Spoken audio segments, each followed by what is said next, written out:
Hello, everyone. This is criminal profiler Pat Brown, and this is going to be, well, it is a fascinating case. Absolutely is. I was requested to do this by a new patron who is, I don't believe is here today, but I hope he does get to see this because he put in a long request to me and he sent me a ton of things to connect to, and I followed up on it, and I found it so interesting. I thought, absolutely have to do it. All right. This is the case of Curtis Flowers. He is the guy. I'm going to just read this little bit from Wikipedia. He is an American man who was tried for the same murders 6 times by the same prosecutor in the U.S. state of Mississippi. 4 of the trials resulted in convictions, all of which were overturned on appeal. Okay, so he is now free, by the way. And I'll get into why these trials occurred, why they were overturned, and why he is now a free man and considered exonerated. And you know me and the issues of the Innocence Project and exoneration. Usually I weigh in on the side of, maybe they didn't do some right things, but the guy still is guilty as hell. In this case, well, I'm not going to tell you yet what I think yet. So first, I want to welcome everybody who's in the chat room. I am glad you made it here. And if you do want to be in the chat room, by the way, you would want to join Patreon. And, sorry, no, that's... I clicked on the wrong thing. Suddenly, I have this very expensive house and a grand piano. Wouldn't that be great? Okay, it's not my house. This is my house. Okay, I have a small house. And it still looks nice, but I don't have a grand piano. Okay, I want to click on this one. This is Patreon. It's $5 a month. There's 2 lives a week. There's a hangout during the week, and then there's the case show like this on the weekend. So there's 8 shows a month you can come to, and even if you can't make it to all of them, the $5 a month does help this educational channel survive. But if you don't want to do that, please do subscribe to the channel. At least do that because that does also help the channel out. And all of my videos, once the live is over, it's usually about a week later, they all become public. So you're not going to miss anything. You just won't be part of the community and hang out. But please do subscribe to the channel. Check the playlists. Okay, let's move on. Let me see what I can click now that's actually correct. That's a good start to the show. It's live, and I don't do any. Oh, you like the comfortable and cozy house? Okay, thank you, Christoph. yeah, I don't want to do all that work because I pay people to clean, and luckily it's a small house, so I don't pay a lot. But no, I don't have that beautiful, beautiful piano. But that's why when you look at people sitting in their houses these days, when they're using a green screen. You can be fooled. You're like, oh my God, they live in that beautiful place. No, they don't. They're sitting in a small room on a chair in front of a card table, but behind them you see a house. So you never know what's really going on. So anyway, let's get to this.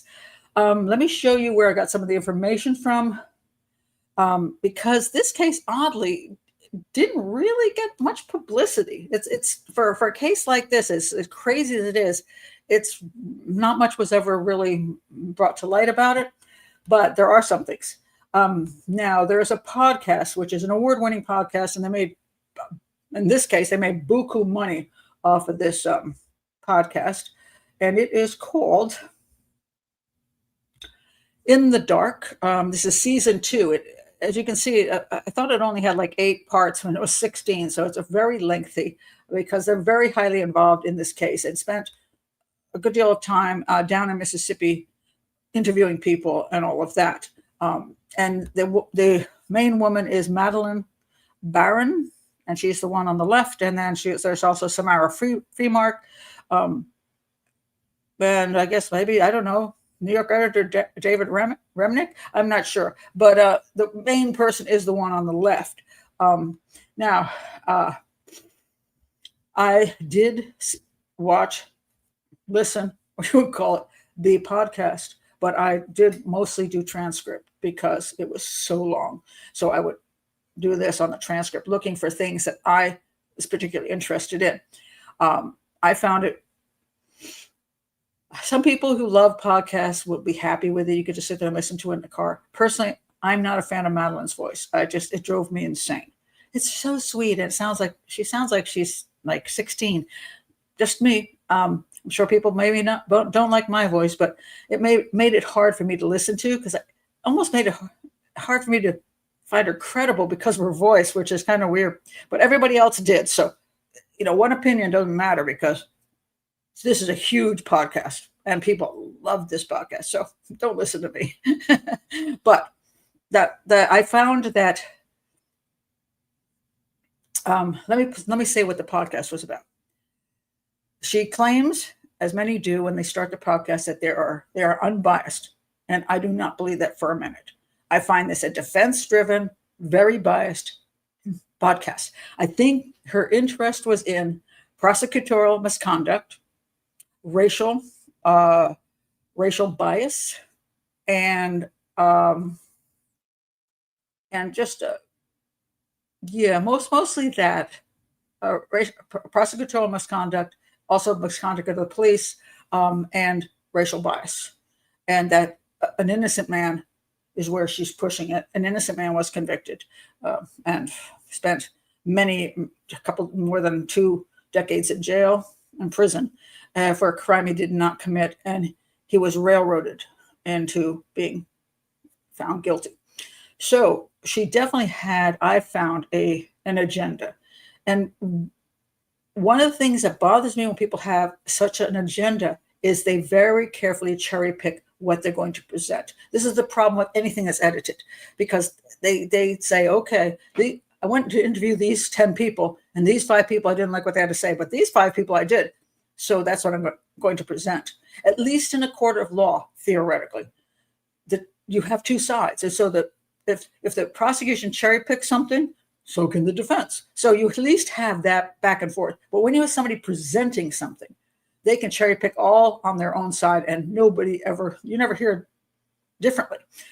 So I had a problem with that. And the other problem I'm going to get into is there were questions when I was listening to this podcast or reading it.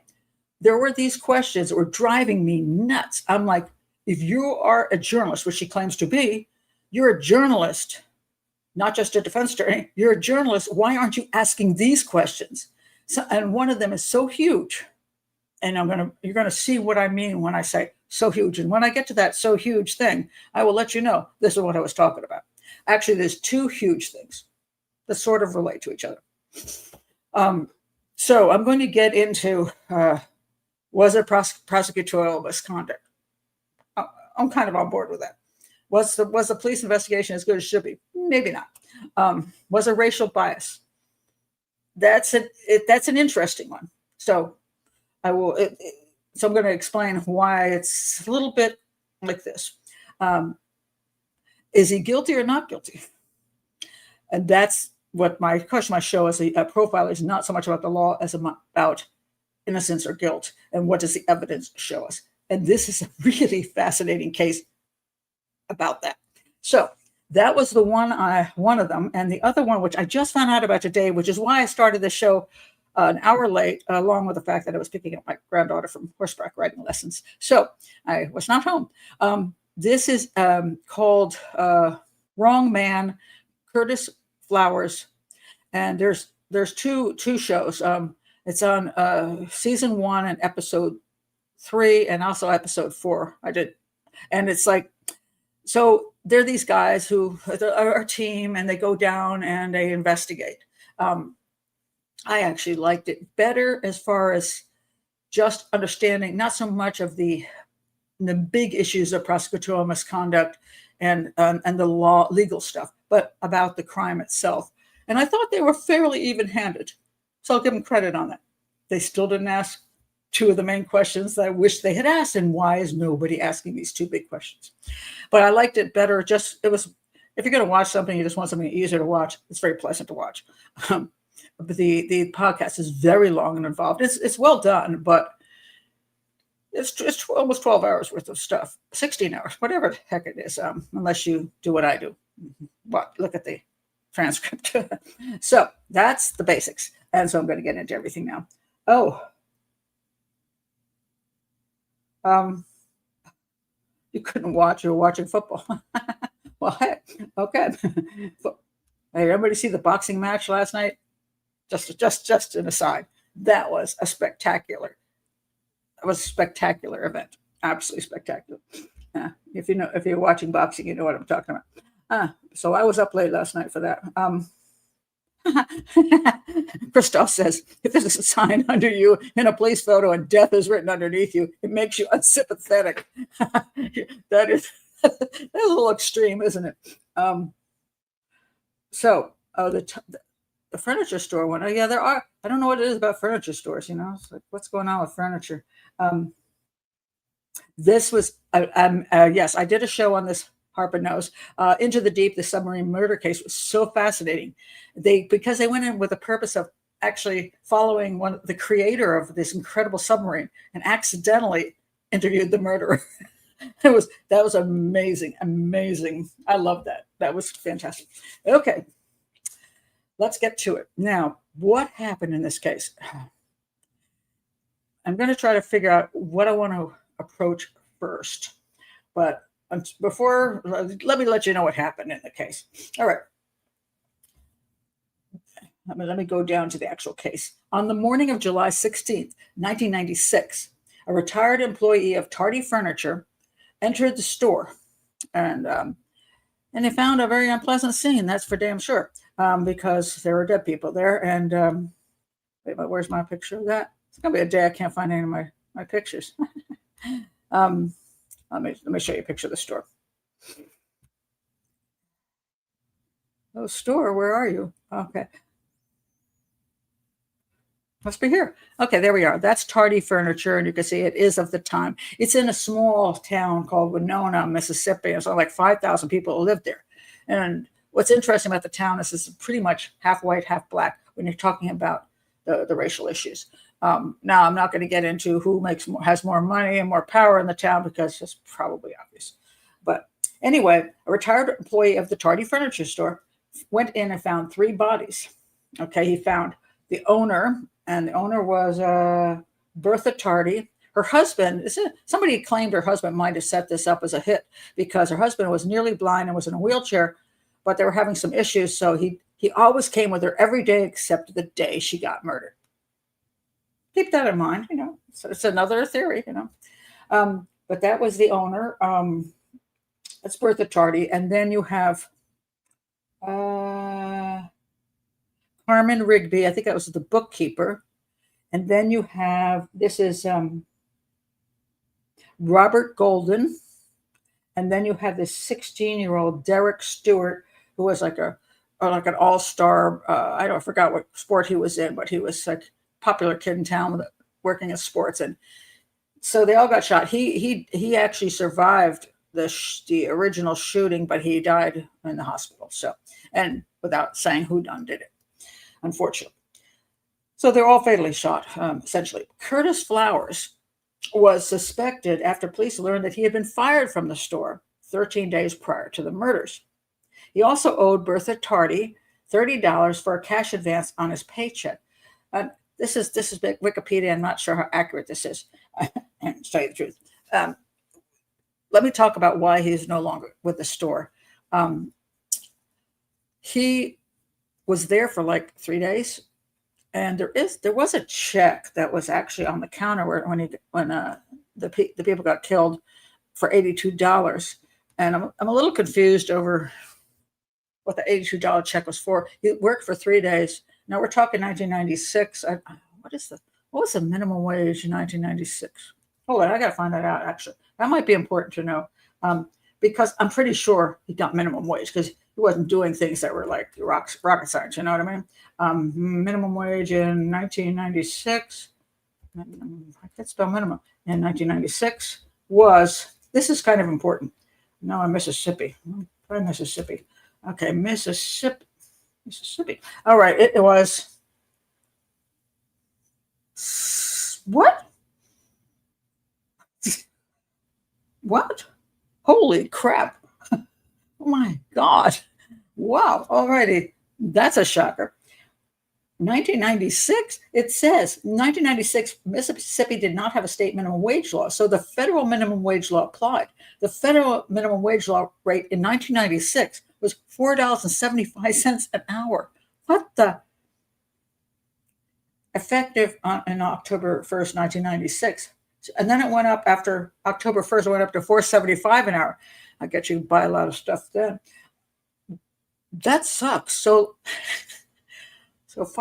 how did he get an $80 check for 3 days? Okay, wait. So if you work 24 hours, oh, okay. No. You work 24 hours in 3 days, 24 times 5. Oh, I guess he could have gotten $80, but man, that sucks. Man, that'll cause you to be a criminal. Jesus. That's shocking. I mean, I didn't know it was that bad. Yeah. Oh, $1.65 an hour. Ay, ay, ay. Oh, I mean, now they're trying to demand like $20 an hour for people who have no skills at all, which is kind of crazy in my opinion. But wow.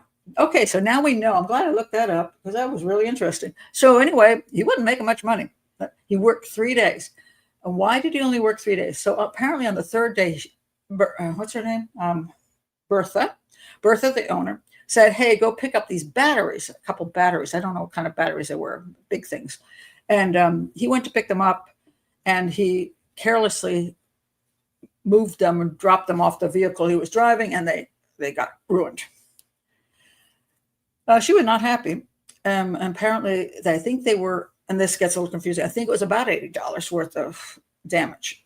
And so she was like, well, that's going to come out of your paycheck. Now, somebody who was with him at the time this happened, and keep this in mind for the future, said that he was like, oh, whatever. He wasn't all that distraught about it. Like he wasn't like horrified, like, oh my God, I screwed up. First of all, I screwed up. I got to pay for this crap. Secondly, this is my new job. He didn't seem to care. And this to me is interesting because you're going to see this at variance. This person's what they saw is at variance with what a lot of people say about Curtis, who they say is just the nicest, sweetest guy ever. So keep this in mind. So anyway, he goes back to the store, and she's like, yeah, you're going to pay for this out of your paycheck. And so he doesn't show up for work the next days. And then she's like, well, so he's like, am I fired? And she's like, yeah, think. So anyway, yeah, he's fired. And then how many days after? Less than 2 weeks after this robbery goes down. So keep that in mind. Well, that's you paid used to work for $0 to get free horseback riding lessons. Yeah, because horseback riding lessons are expensive now. So I just brought my granddaughter back from that expensive horseback riding lesson, which I am not paying for. But anyway, so somebody says, let's not go there, Christopher. Oh yeah, yeah. Some things you don't want to go there. Okay, so now so this is what happened. So these people were shot, and he was fired 13 days prior to the murders. He claims that he wasn't fired. He just didn't show up for work. And so she's like, hey, and everything was happy. He downplayed what had happened. All right. Now, then it gets interesting. So all these people get shot to death, and they get shot to death by, let me pull up my photos on this. Oh, 1 week, keep this in mind too. 1 week prior to this murder. No, that's not what I want to show you. Yeah, okay. 1 week prior to this murder, the murders, somebody had broken in through the roof 1 week prior. And didn't take anything, but apparently tried to like jimmy the safe or something and failed. They took a key to the back door and then left. And this was only a week before, and it seemed like the police said they didn't think they were connected. I find that very interesting because one of the in the documentary, one of the investigators looking at it says, in his opinion, this is how the person entered the business and exited the business was through this door, which would require the key. Now, he also said that somebody breaks into the place intending to go for the safe. Why would they have any clue where the key to a side door would be or a back door would be, unless you worked there prior? So that's a thought. That was this earlier one. Somebody who had knowledge of this location, had knowledge what was in the location, and had knowledge where the key was, have a reason to try to break in to get some money, and also got the key. But the earlier break-in unsolved. Then on the time, it was actually during the actual murder. I'm not showing you all the murder pictures, but here's just one picture, sort of semi-body here. So this was like a lot of the furniture store, 10 in the morning, beds and things like that in the store. 4 people shot down, 3 people in one spot, kind of like close together. And the owner looked like she had been running because she lost a shoe. It looked like she was maybe running out the front door and didn't make it. And then the other people were shot. Somebody accessed the till, took, let me see how much money it was. They took, let me get that exactly straight. All right. $400 was reported taken from the cash register. Now, I looked about how much that would be worth in today's terms. It's about $800. Okay. One of the problems people have is, why would somebody rob a place unless they're getting, $50,000 or whatever? Well, when you don't have any money, people will kill you for $5 on the street. They will. And you're always like, why would you kill somebody and all that, for some pennies? Why not? So $400, which is approximately worth $800 today, is what was taken from the till. And then that was it. So they didn't know who did it. Okay. It's not a lot of money back then, but $800, if you're making $5 an hour, $200 a week, that's an entire month's salary. Not bad, is it? And also, if you're involved in drugs or alcohol, or just you don't have any freaking money, $800, an entire month's salary that you're not working for, is not bad. Yeah, it is enough to get drugs. That is true. Now, there's no proof that this money was taken for drugs or there's no proof of why this person robbed the place. So we don't know that yet. All right.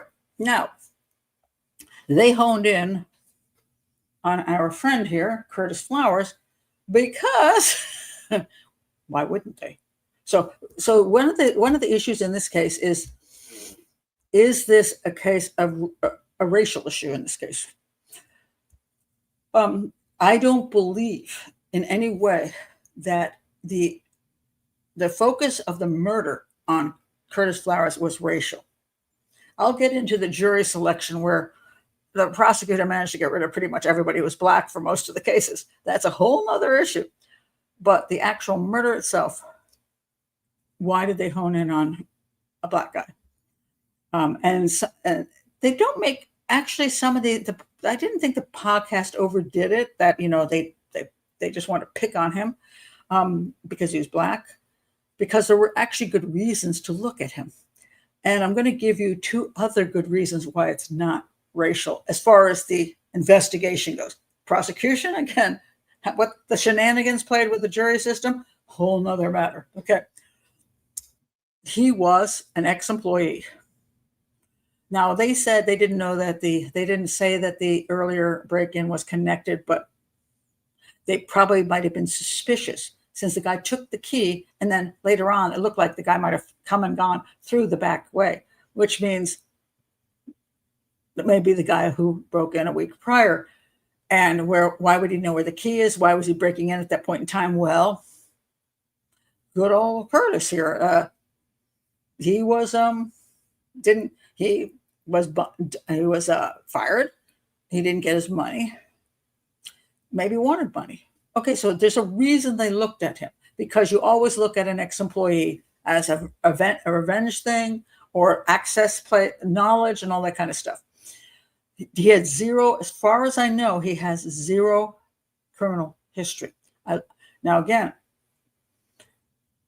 when you access, I could not access any of the trial information A lot of the podcast was like, we can't access the trial stuff. I'm like, why? Why not? I just don't understand why that's not accessible. Anyway, I don't know if he had a juvenile history or an adult history, a criminal record. But according to everybody, his friends, his family, people in town, and the podcasters, it stated that he did not have a criminal record. And I tend to lean toward that. So I'm going to say this guy didn't. This guy had never been arrested for anything, which is one check mark in his favor. It's like, and this is what people say, why would they go after Curtis then? He's a choir boy, which actually literally he was a choir boy. He sang in the choir. And if you listen to go to the podcast, especially if you go to the documentary, you can hear him singing. The dude can sing. I mean, he's a good singer. And he sang with his father, who was also in the choir. So he literally was a choir boy. And one of the things I've often said is that, generally speaking, when the police come after you, they don't come after you when you're a choir boy. Okay, so people say, oh, why did they focus on this guy? I'm like, because he's a scumbag? Or how often do they focus on the nice teacher in town, the dentist? You know what I mean? I'm not talking about when you kill off your wife or husband. You know what I'm saying? I'm talking about some violent rapist crime or whatever else. They don't usually rush into to go after somebody with zero criminal record who's well known in the community as a decent human being. Apparently, accordingly, and I'm going to get into this a little later. This is one of the two questions I have. He was a choir boy, and he had no criminal record. And people said he was a class clown, and he was fun, and he was always nice to everybody. So why would they pick on this poor guy, Curtis Flowers? Well, the biggest problem is that he'd been fired. He had access, he had knowledge, and he had no alibi for the day that it happened. I'm going to get into whether there's a lot of witnesses who said they saw him. One witness said they saw him running from Tardy's at the time that it happened. There's other people who said they saw him at different parts around town, and these are all black people. So they're like, so the jury really bought that. Like both the black people of town, especially the woman who said he was running from this area at the time of the crime, are willing, are saying this. Why would they do this if it's another, one of the black residents? And it could be that they wanted some kind of, they thought they might get the $30,000 reward, but if this was such a nice guy, why the hell are so many people throwing the dude under the bus? You know what I mean? It's curious. It is curious if they really thought this guy was nice. What the heck? You either got a really lousy bunch of townspeople, or they did say something and were correct about it, or they thought he was a bad guy. I can't tell you which one of those three things it is, but it did influence the jury because so many people said they saw him in these different areas that the police said he was in prior to the crime, and he had no alibi. Now, having no alibi doesn't mean you did the crime. Just really helps if you have one, because you can prove where you were. He couldn't do it. So they focused in on him for those reasons, but it gets a little more complicated as to why they focused in on him. The real reason they focused in on him was this. Okay. So he had this uncle. Let me see if I got it right. So many people involved here. I got to get it straight. This was his relative. Let me find him. Where'd he go? Oh, hold on a second.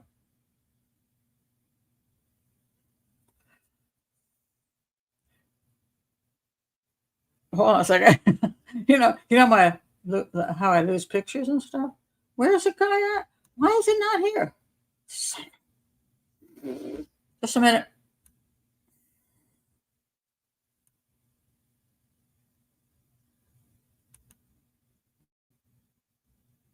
One more minute.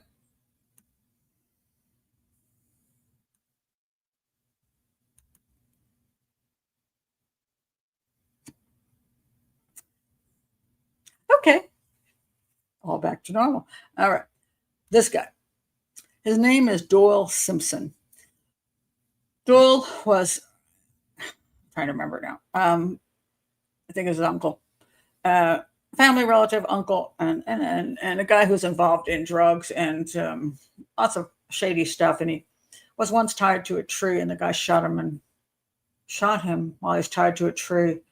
And somehow he managed to cut himself with a piece of broken glass off of the tree and stagger back to town. Anyway, he had some issues, and he bought a lot of like weapons that were not legal. Anyway, so he says about a few minutes, like 30 minutes after the crime goes down, the phone call comes into the police, and it's Doyle here.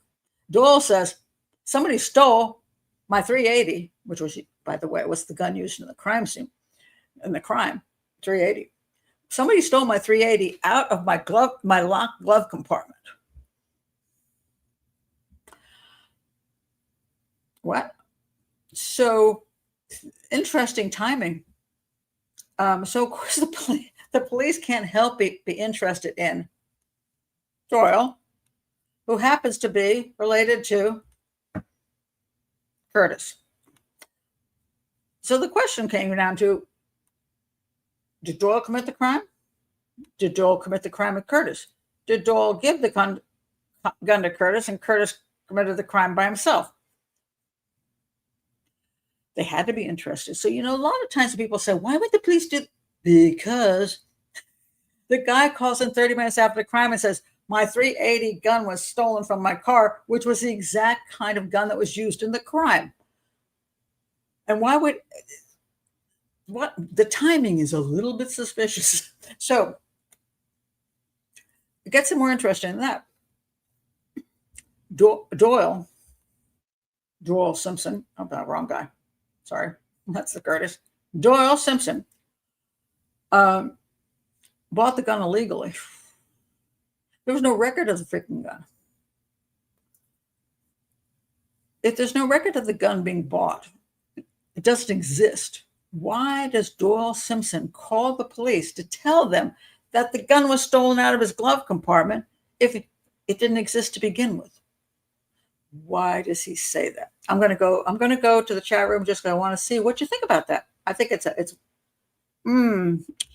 did Curtis steal the gun from Doyle? Okay. There are so many witness statements in this crime that are questionable beyond belief. And I don't know they're questionable because people can't remember the day that happened because they weren't interviewed soon enough, whether they were after a reward, whether they wanted to throw somebody under the bus. I have no clue. But the witness statements are all over the map in this case and questionable. There was a woman who stated she saw on the day of the murder Curtis leaning up against the car. So the theory was that, and this is what the police put together, that since Curtis was seen in different places across town, like he left home and he somehow went across town because he didn't have a car. I'll get into that whole issue. So he's walking across town and he ends up this place and and he steals the gun. Of course, I don't know how he stole the gun because if Doyle had the keys and it was truly a locked up, shouldn't there be damage to the glove compartment? Which didn't seem to be. So there's another thing that doesn't make sense. Anyway, so supposedly he stole the gun. Then he went over to Tardy's and used the gun in the commission of the crime and then dumped the gun. That's one of the theories. Correct. Set up the nephew in advance.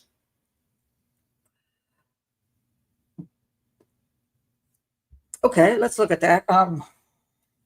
In theory, he would have to know his nephew was going to come and visit and hang out at the car, and somebody was going to notice him at the car for him to set it up. It doesn't sound logical to me. If Doyle has a gun illegally, is he believable?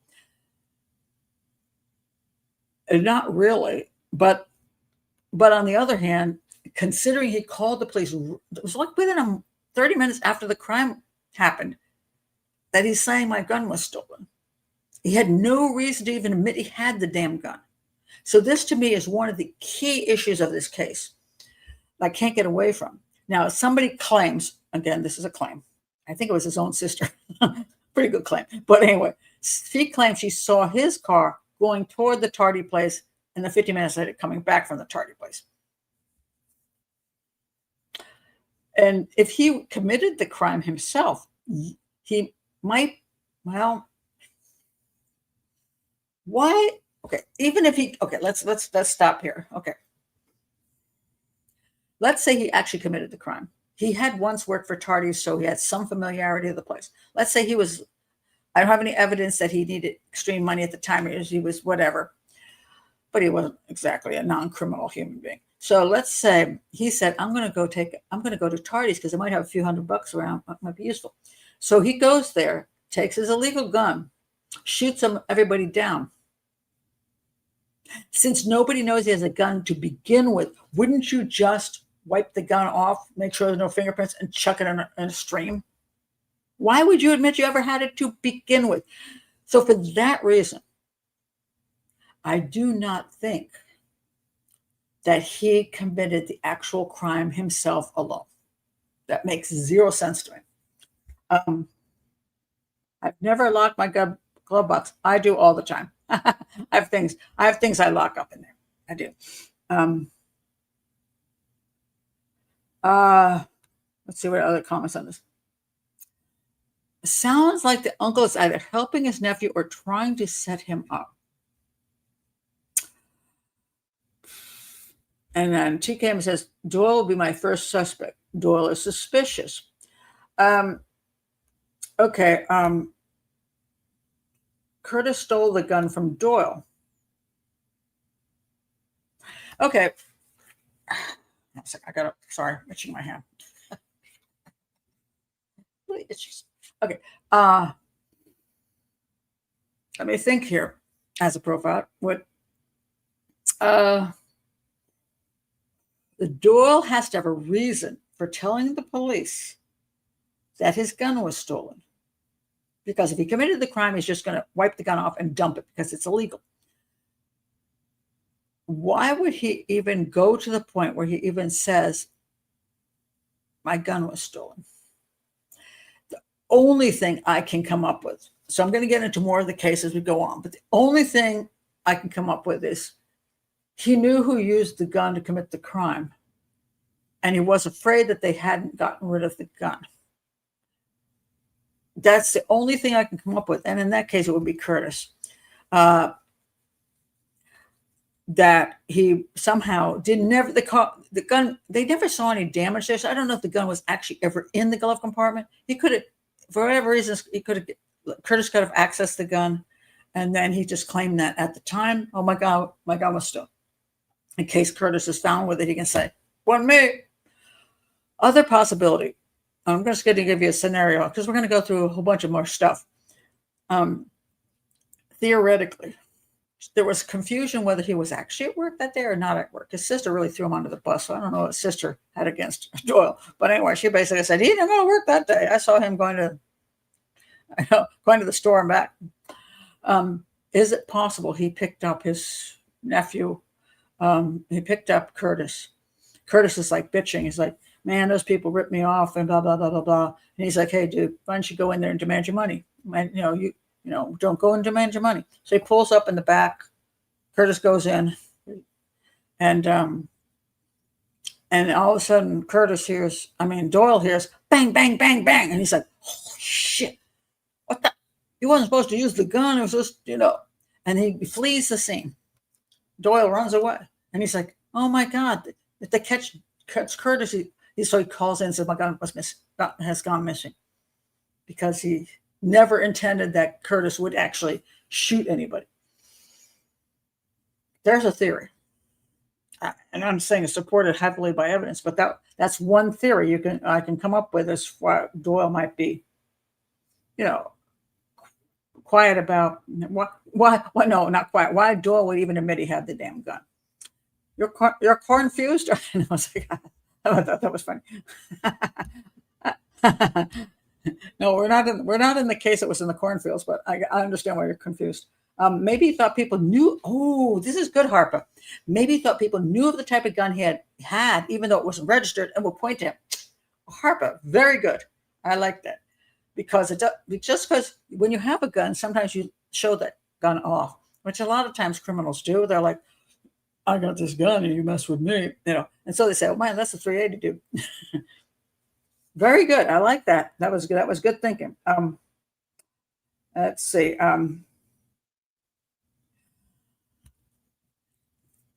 Tia Cam says, is there anything in Curtis's history to even point to him being capable of murder? The answer to that is no. Every single person says he's a sweet guy, blah, blah, blah, blah, blah.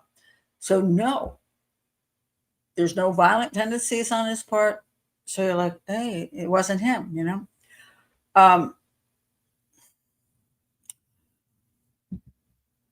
Recently, I just did a video. I don't want to get into, again, I don't want to get into politics on this because that's what people get into, but the story wasn't about politics. But Charlie Kirk was assassinated in the United States giving a talk at Utah University. And the person who was the number one suspect is a 22-year-old who has no violent background. But he's up on a roof, apparently sniping because he's decided to do it. Just because a person doesn't have a violent background doesn't mean they're not a psychopath, and doesn't mean that at a certain point in time that psychopath will then behave in a way which surprises people. And also understanding, and I'm going to get into this with Curtis, families often don't recognize psychopathy. Teachers don't often recognize psychopathy. They just don't see it. And because they don't see it, there is an issue. All right, so it's always strange that weapons were stolen after crimes and weren't reported for days or weeks. Isn't that a coincidence? You know what I mean? That's the whole thing. It's a coincidence. Just right after the crime, I've just suddenly discovered my gun was missing. It's very suspicious. Yeah. So Doyle is obviously somebody they have to look at. Now, that's a good point. Of course, he's nice to his friends, but it could be a different person around others. Okay, so yes, and I will say that pretty much nobody has said anything terribly negative about Curtis at all. But I'm going to get into that because I have some issues with what they're saying. But I want to get to that a little bit later when I finish with first I want to talk about the crime itself. So they looked at Doyle because Doyle's like, oh my God, my gun went missing. Then it gets more interesting. Turns out that the gun in the crime is a 380. The gun used in the crime is a 380. The same one, like the gun that Doyle said went missing. So they find at the crime scene, they get bullets, you know, and then they look at these things and they're like, okay. They asked if he ever shot this gun. And he said, well, yes, I mean, shot it at trees in my backyard. They went to the trees and dug out the bullets on the trees and did toolmark identification and said the toolmark, the identification of this projectile from this gun matches what we're finding in the store. In other words, the scratches, because, you know, the barrel has these little, you know, markings in essentially. So when the bullet goes down, it scratches it in a certain way. And each it's like a fingerprint. Each gun is different, and as far as the barrel goes. Now, so they got this guy out there, and this ballistics guy, you know, the prosecution did, and he's like, I'm 100% absolutely. This is the same gun. The bullets we found in the tree behind Doyle's house that he said he shot with this gun that we can't find matches the gun, what was shot at the crime scene from the gun we can't find. So the gun was never found, but they had this match. So they were very interested. Now, there's the podcast will tell you that tool mark identification type methodologies have been trashed as junk science now, because it's more opinion than it is absolute. And that is true, but I'm going to still say this, in spite of the fact that it's not perfect. It is, you know, there it's like if you looked at two things and you saw, let's say you saw it went like this and then went like this, and on the other one it went like this and went like this, you'd say, But when you're looking at other bullets, they go like this and then they're like that, you know, nothing matches except for the bullets from these two possible guns. Is it perfect? No. Is it interesting? Yes. So because now the police have this, and I just want to take you through why the police focused on Curtis. So they got this uncle. Gun goes missing. Matches theoretically the tool marks from the both the crime scene. Curtis was fired. Curtis didn't have an alibi. So they're looking at Curtis. I don't know what they thought on Dole were, but they're looking at Curtis. Now, let me tell you something else about Curtis, which I thought was very interesting. And this is one of the questions they never asked and drove me freaking nuts. All right. So let's go back to this. So a week before somebody accesses the place, and this is after Curtis has lost his job and didn't get his money, accesses his place and accesses the key that goes in and out the store, which would look like to be an employee or a previous employee. The person goes in there and steals $400 from the cash drawer, which again, it's not millions, but it's like $800 in today's world, which is a month's worth of salary. They go to Curtis's girlfriend's house. Curtis is living with a woman with 3 kids. They apparently are not his 3 kids. However, when he goes to prison, he has a 3-year-old. I don't know where that 3-year-old was. Nobody will talk about that 3-year-old. I don't know if it's the only child he has, but it's interesting because she's now older and she wants, she's happy her dad's out of prison and all that. But there's this 3-year-old out there. Supposedly at the time this crime is committed. A 3-year-old theoretically should be caring for, but apparently is not one of his girlfriend's children. But anyway, $400 reported taken from the cash register at his girlfriend's house, where he's staying and living. In the headboard of the bed is hidden $250. Now,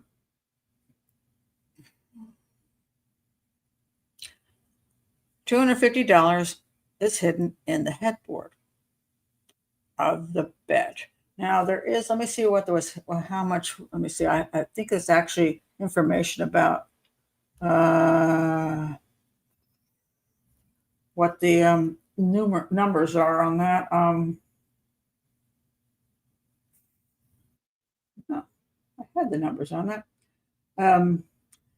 The kind of numbers, where is it? No, that's not it. Hold on a second. No, that's not it either.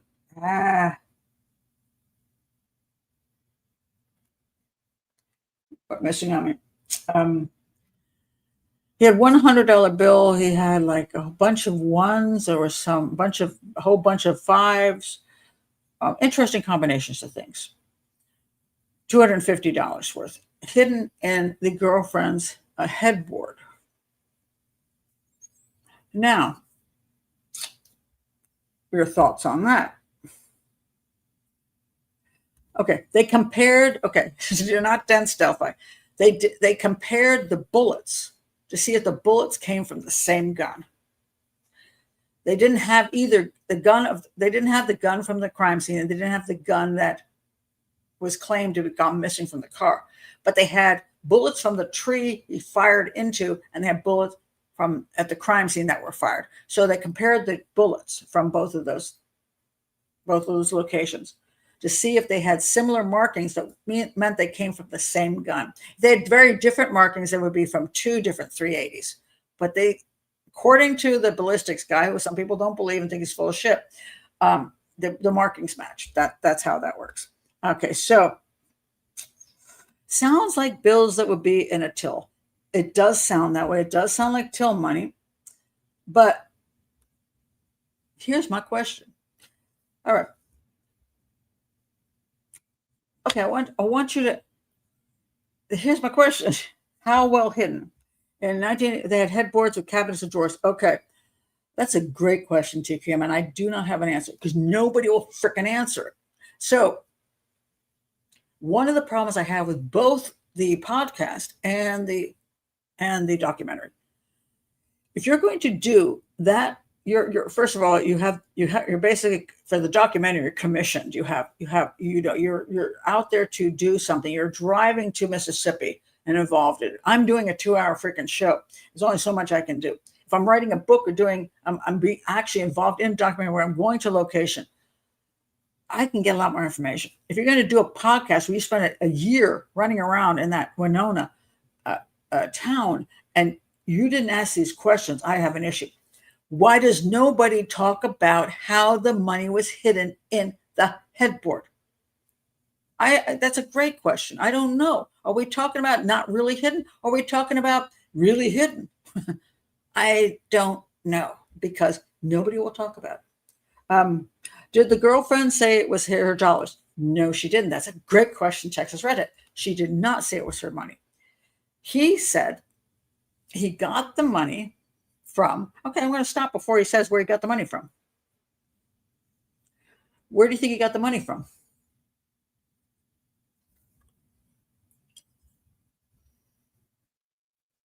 Curtis.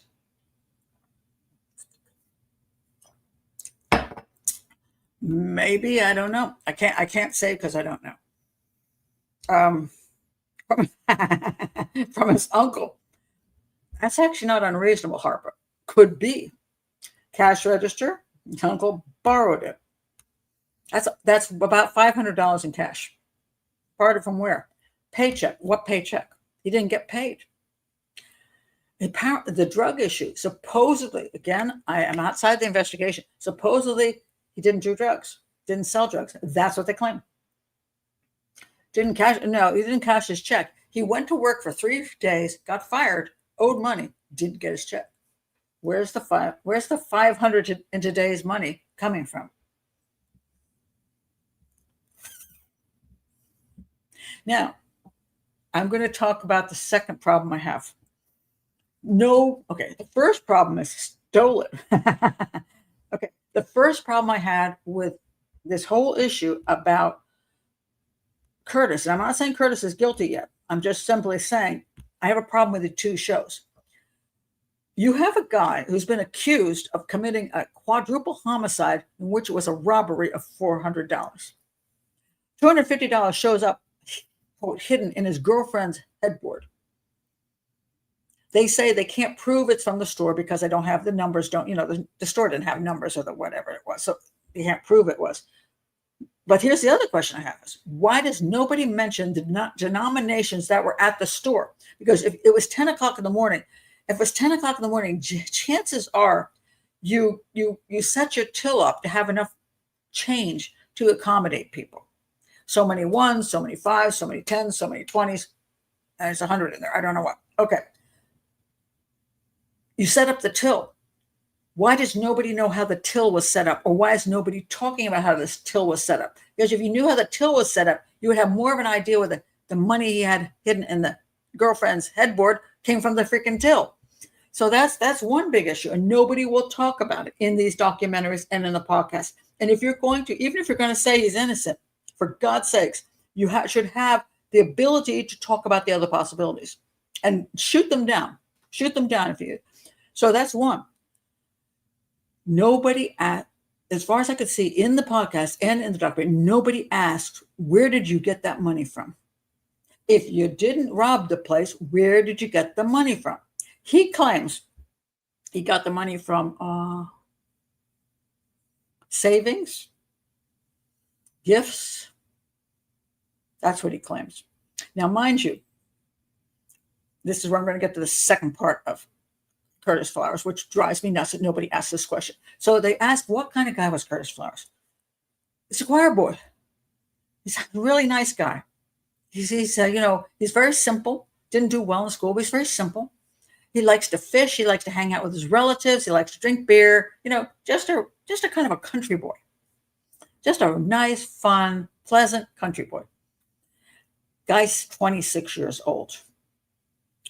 26-year-olds need a thing called money.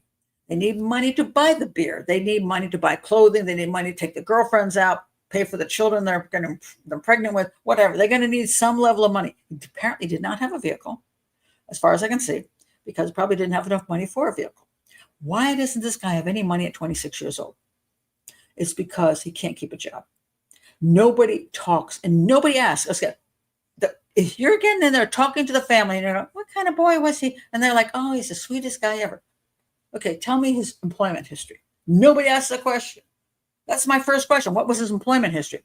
So far, I've heard that he worked at this location, Tardy's, for 3 days and got fired. I did hear somewhere else, somewhere I was doing my researching, that he worked someplace else for 3 days and got fired because he didn't show back up. He worked for a few days and never came back to work. I've only heard about 2 locations of employment. The dude's 26. We're not talking about a 17-year-old. We're talking about a 26-year-old.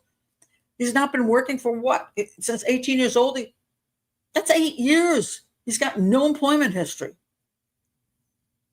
He's either got no employment history because he's a complete bum. He lives off of he's a big fat mooch, or he deals drugs. I mean, you got to pick one or the other, but where does he get any money from? He's known to wander around town. He sounds like kind of a loser who's a friendly loser. I get their point. He's just this is just an easygoing guy who just sort of lives with his family. They feed him, and he just wanders around town and goes and sings some. So he has no money ever until somebody gives him $20 here and $20 there. Perhaps true, but why is that question never asked? How does he get his money? And I want to hear every family member say, this is how he got his money. We let him live in our house. He lived with a woman that paid all the bills. I want to hear it at least. If not, it could be he's innocent because he is that kind of laid back, just doesn't really, he's a nice guy, but just doesn't really work. You know what I mean? Could be. But he's not a good employee. He doesn't show up at work. Why doesn't he show up at work? Does he just not want to work, or is he drunk? What is it? And when he doesn't get his paid, is he always that laid back and says, never mind, I didn't show up, so whatever? Maybe he is that kind of guy. And if he is that kind of guy, he might be innocent. The problem is nobody asks the questions, at least not in these documentaries and in the podcast. And if you're going to be a journalist, you should freaking ask those questions. Find out. Don't just say, well, how was your son? Oh, he used to sing beautifully. There's serial killers who sang beautifully. Doesn't make them not a serial killer. So I don't know about him. I don't know whether he was such a guy had no empathy in the sense that he didn't care about other people and their needs. He didn't care about his employee. You hired me. I would be appalled if I were hired by this person in this furniture store and I smashed up those batteries. I'd be right there back at the store going, I really feel bad because you sent me on this job and I screwed the whole damn thing up. I want to pay you back. He didn't do that. He didn't take it seriously. It's like, whatever. Is it because he's so laid back, or is it because he doesn't care about his employers and doesn't think they matter? Does he think other people don't matter? And when he gets down on his money, would he be willing to do something to get that money? Would he be pissed off if they wouldn't pay him because he thinks only he matters and they don't? I can't tell from any of these shows what kind of personality this guy really has. And just because people say he's sweet doesn't mean he's not a psychopath. He could be a total psychopath that just uses people, doesn't really care about them, but can smile and tell jokes and people think he's nice. I don't know. But nobody asked him, where did you get that money? At least not in these shows. And that's a lot of money. $400. It's $250, but in today's money, it's $500. If he didn't have a paycheck from the last place he worked, and remember, that was 2 weeks prior, 12 days prior. He worked for 3 days and didn't get paid. And another 2 weeks went by, he wasn't working. Where is he getting money to do anything? So I would say this. The police may have asked those questions back in the day. And they're like, okay, used to work for the company, screwed up, got fired, owed them money. A week prior to that, somebody came in and got the key, which only an ex-employee or an ex-employee would know. And this guy ends up with his money in his headboard, which he has no excuse for where it came from. And his uncle's gun disappears. And it's the same kind of gun that was used in the crime, and the bullets maybe match. But okay, before I go on, okay, so let me stop there and then go on to the tennis shoe issue. She said it wasn't her money. Okay. He was fired before and didn't kill anybody. So what? I mean, you don't kill everybody every time you're fired.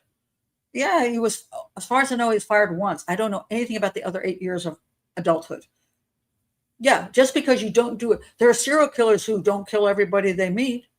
They could be jogging down a path and not kill the other female jogger. They could be jogging down that path like for an entire month or 6 months and never kill anybody. But one day they do.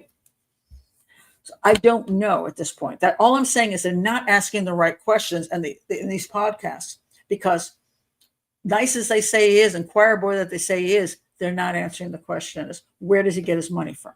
Why does nobody ask that simple question? Not to sound conservative, but if someone that age doesn't have a job, red flags, unless he's the son of rich parents, which he wasn't. Okay, there are people who, okay, I'll give an example, just so you can understand a good example. When I worked as a sign language interpreter, I interpreted for this couple once, and it was husband and wife. He was hearing and she was deaf. He didn't sign very well, but she was a beautiful woman, and he seemed to really love her. And the doctor came in and said, I need to tell you some really bad news. I'm like, bad news. And you are HIV positive. She was pregnant. She was HIV positive. And he went like this, and he walked out of the room. And she just sat there in shock. And she goes, she was a church girl. She said, well, a while back I was raped. But, she was absolutely stunned. And she's like, didn't know what to do. And then the husband had walked out of the room.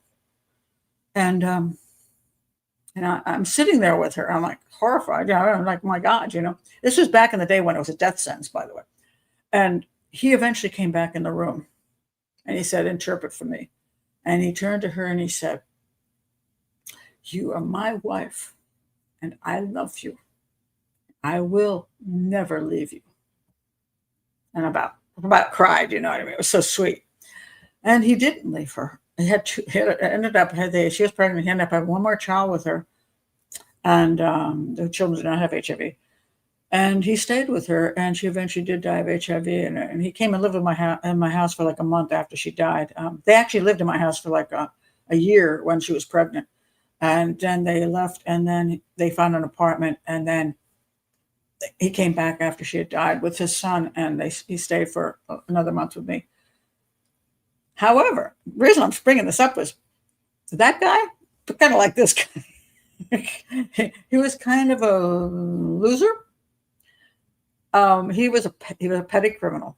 He was definitely a petty criminal. He took jobs, but he quit them. He got fired from them. He didn't show up. He was just like this guy. Very sweet, really nice guy. I mean, I liked him, but I'm like, if your bicycle goes missing off your porch, it might be that guy. You know what I mean? So he did have a little personality disorder issues, but so he could be that kind of guy that is pretty much a nice guy, but just has this little criminality thing going, but I don't know what kind of guy this is. So I'm not willing to jump and say he's a bad guy. I don't know. But I'm just pointing out why the police paid attention to him. That's all. The police paid attention to him because he did work at the store, because he had money he couldn't explain, because his uncle's gun went missing on the day of the murder.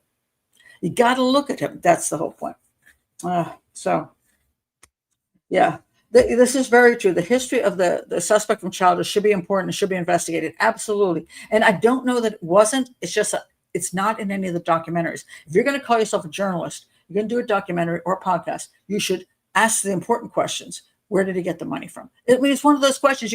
How did you not ask the question, where did the money come from?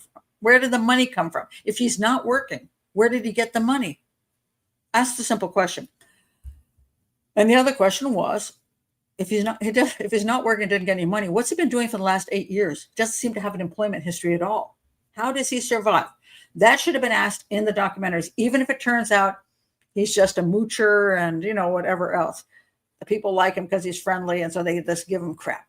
I want to know what happened in his adult life. And they didn't bother to ask. But I'm going to just tell you, that's why the police looked at him for good reason. He was a number one suspect. Now, was he the only suspect? So this is one. Okay, so let's go on to what the claim is, that the police did not look at other suspects. And there were some big ones. Okay, so here is one. This came up. Arrested teen suspects in Winona. Arrested teens are suspects in Winona store slayings. Okay, let me show you the teens. These are them. The two guys here. These guys, they were teens at the time. They committed a string of robberies in Alabama using a 380, one that jammed, and they wore these shoes, Fila shoes. Let me tell you about the shoes, because this is one of the other pieces of evidence in this crime. Where are your shoes? Okay, here we are. These shoes, Fila, I don't know much about them, but they're basically sneakers or tennis shoes.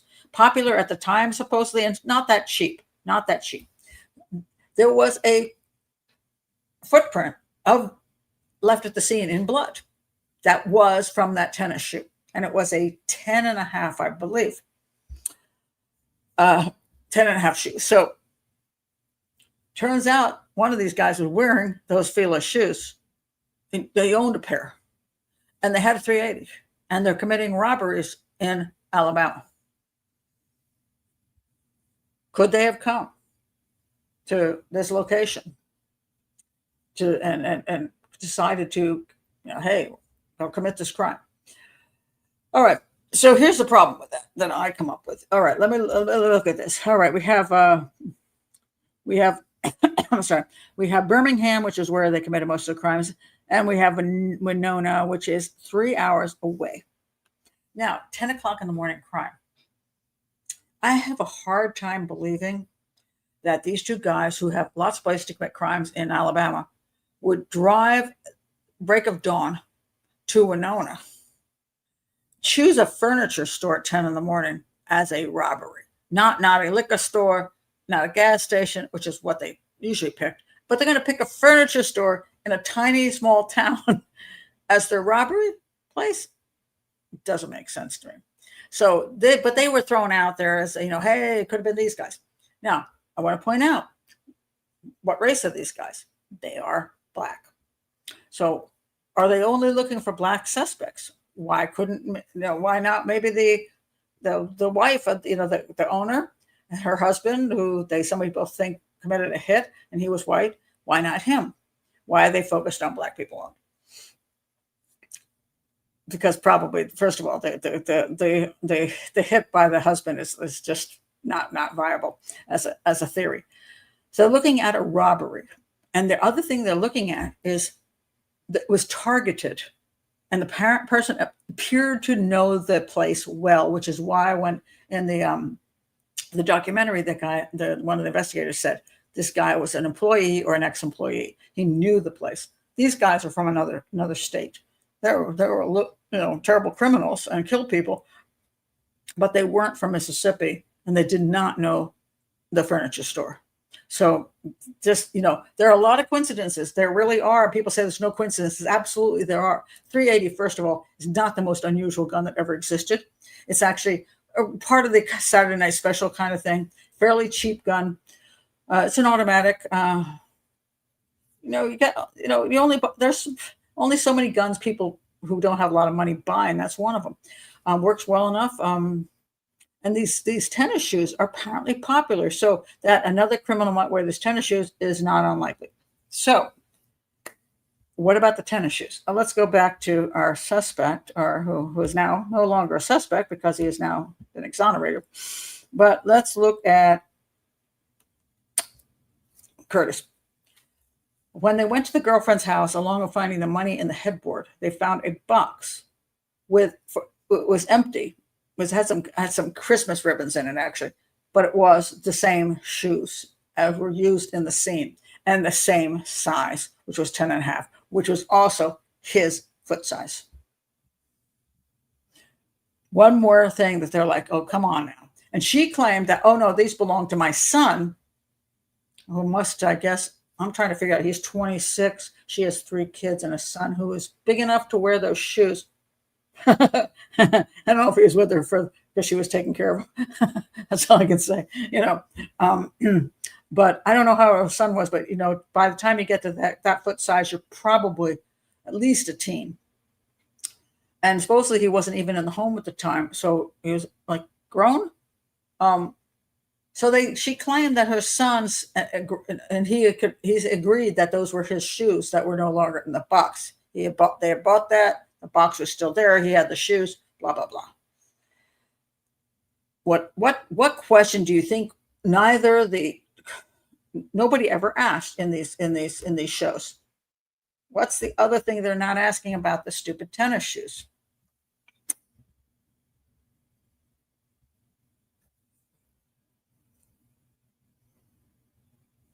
Somebody come up with, what are they not asking about the tennis shoes and the son of the girlfriend? What have I never heard? Which drives me nuts.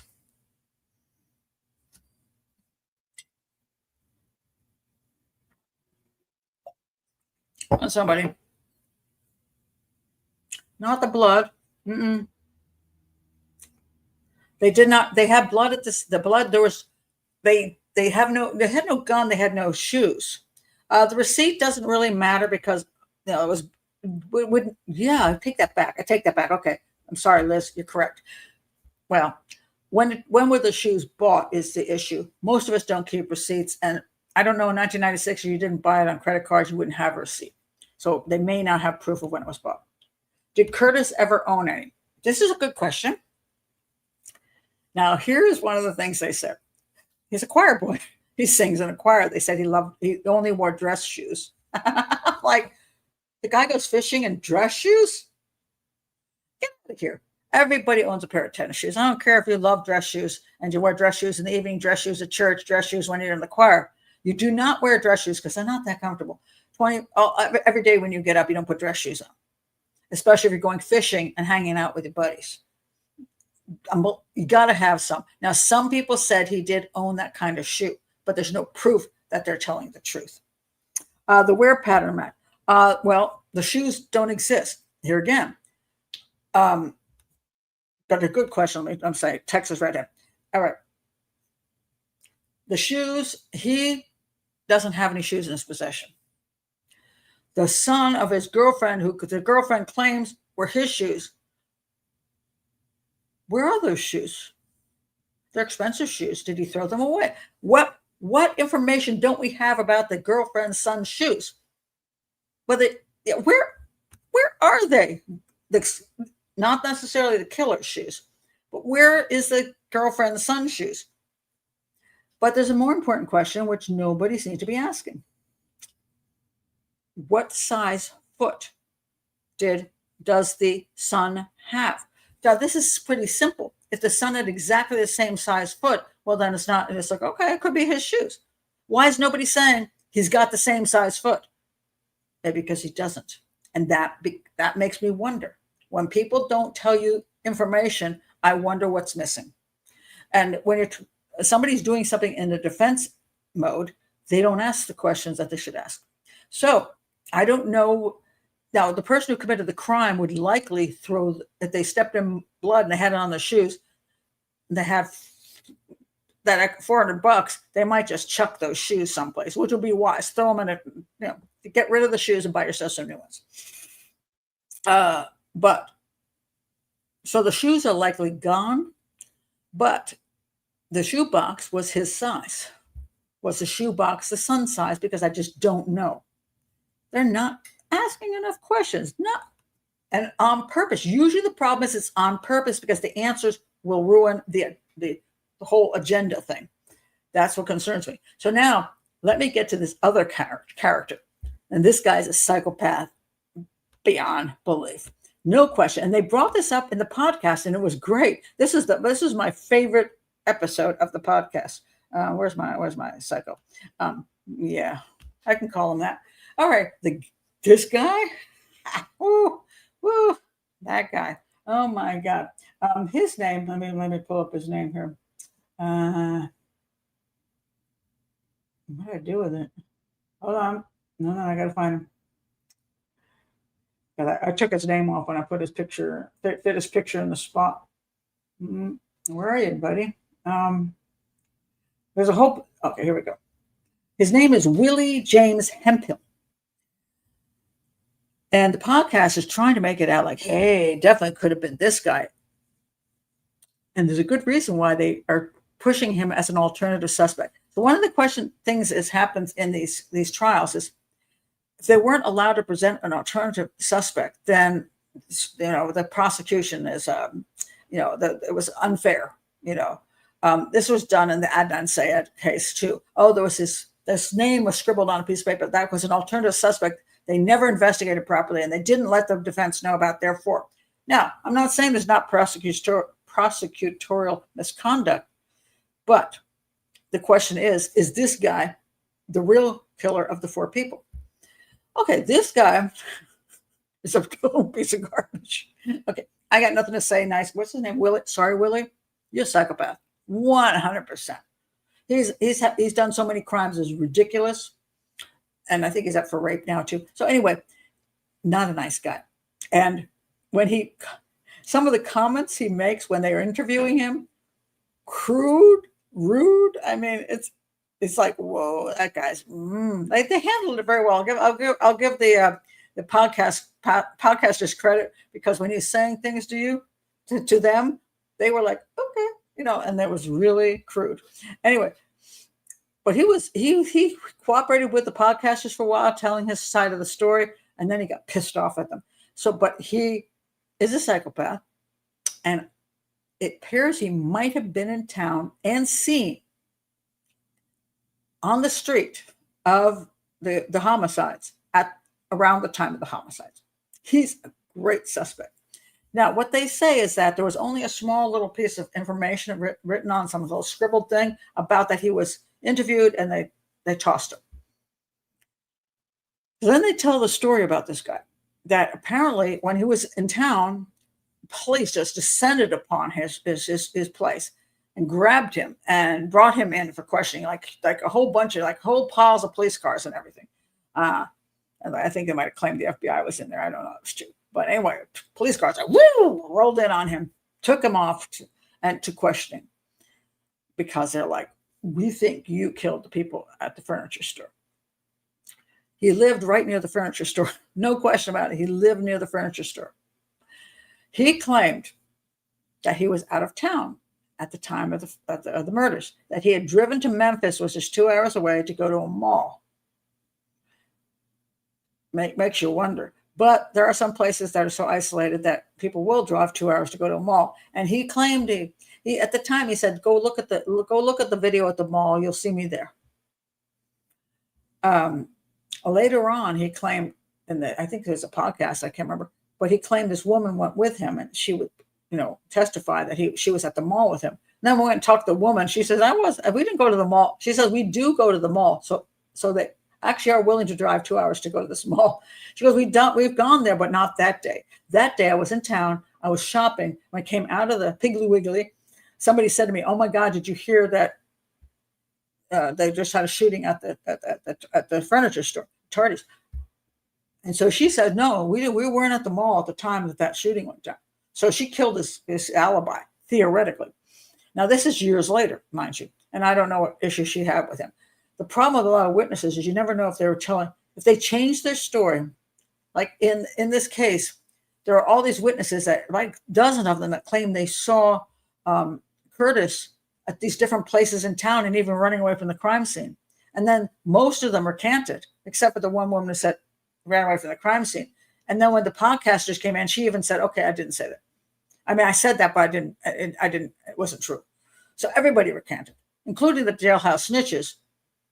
There were 3 jailhouse snitches, which they bring up as a big thing. And they said he confessed while he was in jail. And then they later on recanted and said, no, we were given, we were offered money and stuff. And it was a bunch of bull. We made it up. So you got 3 jailhouse snitches who claim they lied made a claim that was true. Now they say they lied. Then you got about a dozen people in town who said they saw him on that day, but now they say they didn't. So everybody, you can't trust anybody because either they lied then or they're lying now. So who knows? But anyway, his alibi kind of fell apart. So, but here's where it gets interesting. So he claims he's at a mall that the girl he was with, which is not the girlfriend he's living with, says she wasn't with him and they didn't go to the mall that day. The girlfriend he was living with, which was about 3 blocks from the furniture store, she said, yeah, well, I got up that morning, went to work. I don't know what he did. She said he was in town.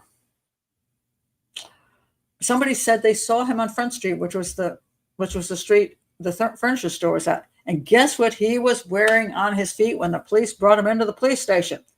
Somebody tell me. What shoe wear do you think he was wearing when they brought him into the police station?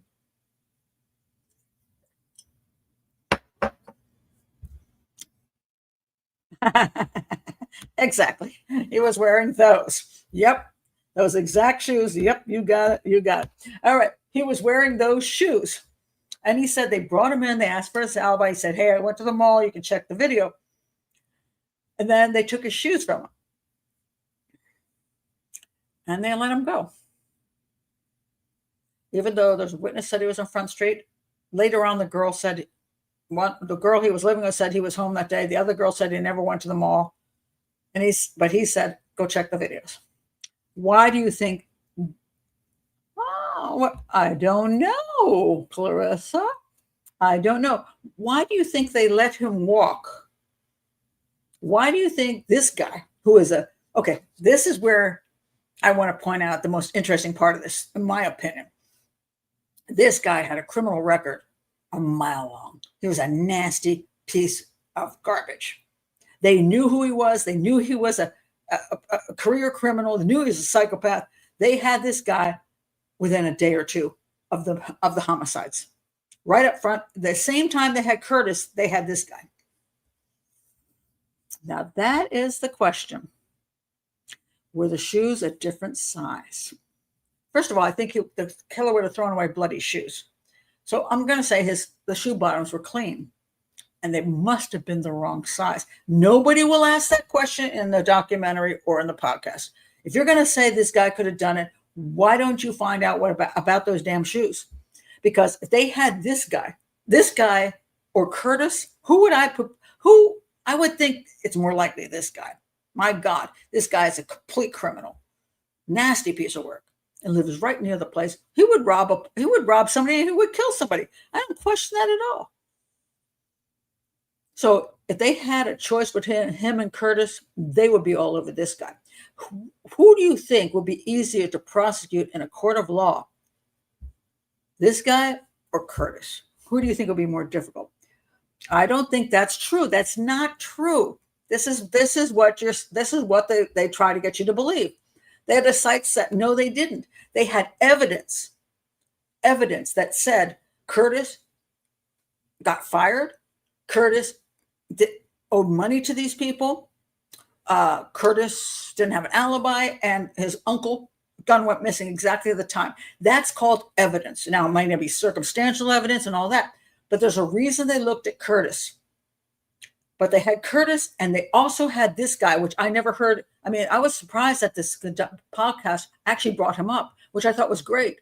That when they tried to actually make him to be a suspect, but what I thought was most fascinating was that he was known from the very first day. They had 2 good suspects. These Alabama boys, that came up later. It's like, oh man, maybe it could be these guys. I don't think they ever thought it was these guys, but they had 2 good suspects. This character, Willie James Hemphill, and Curtis. And if you had to choose which one you think you could get convicted, which one would you pick? Curtis the choir boy? Or this piece of garbage? the bum. Well, Curtis was kind of a bum, but he was a criminal. He's a psychopathic criminal. Well, this is the interesting part, Mike, and I think you're correct. The evidence did point more to him than this guy, in spite of the fact that this guy's a nasty piece of work. he was in the area. He's criminal. He's violent. He is the guy you'd want to pin it on.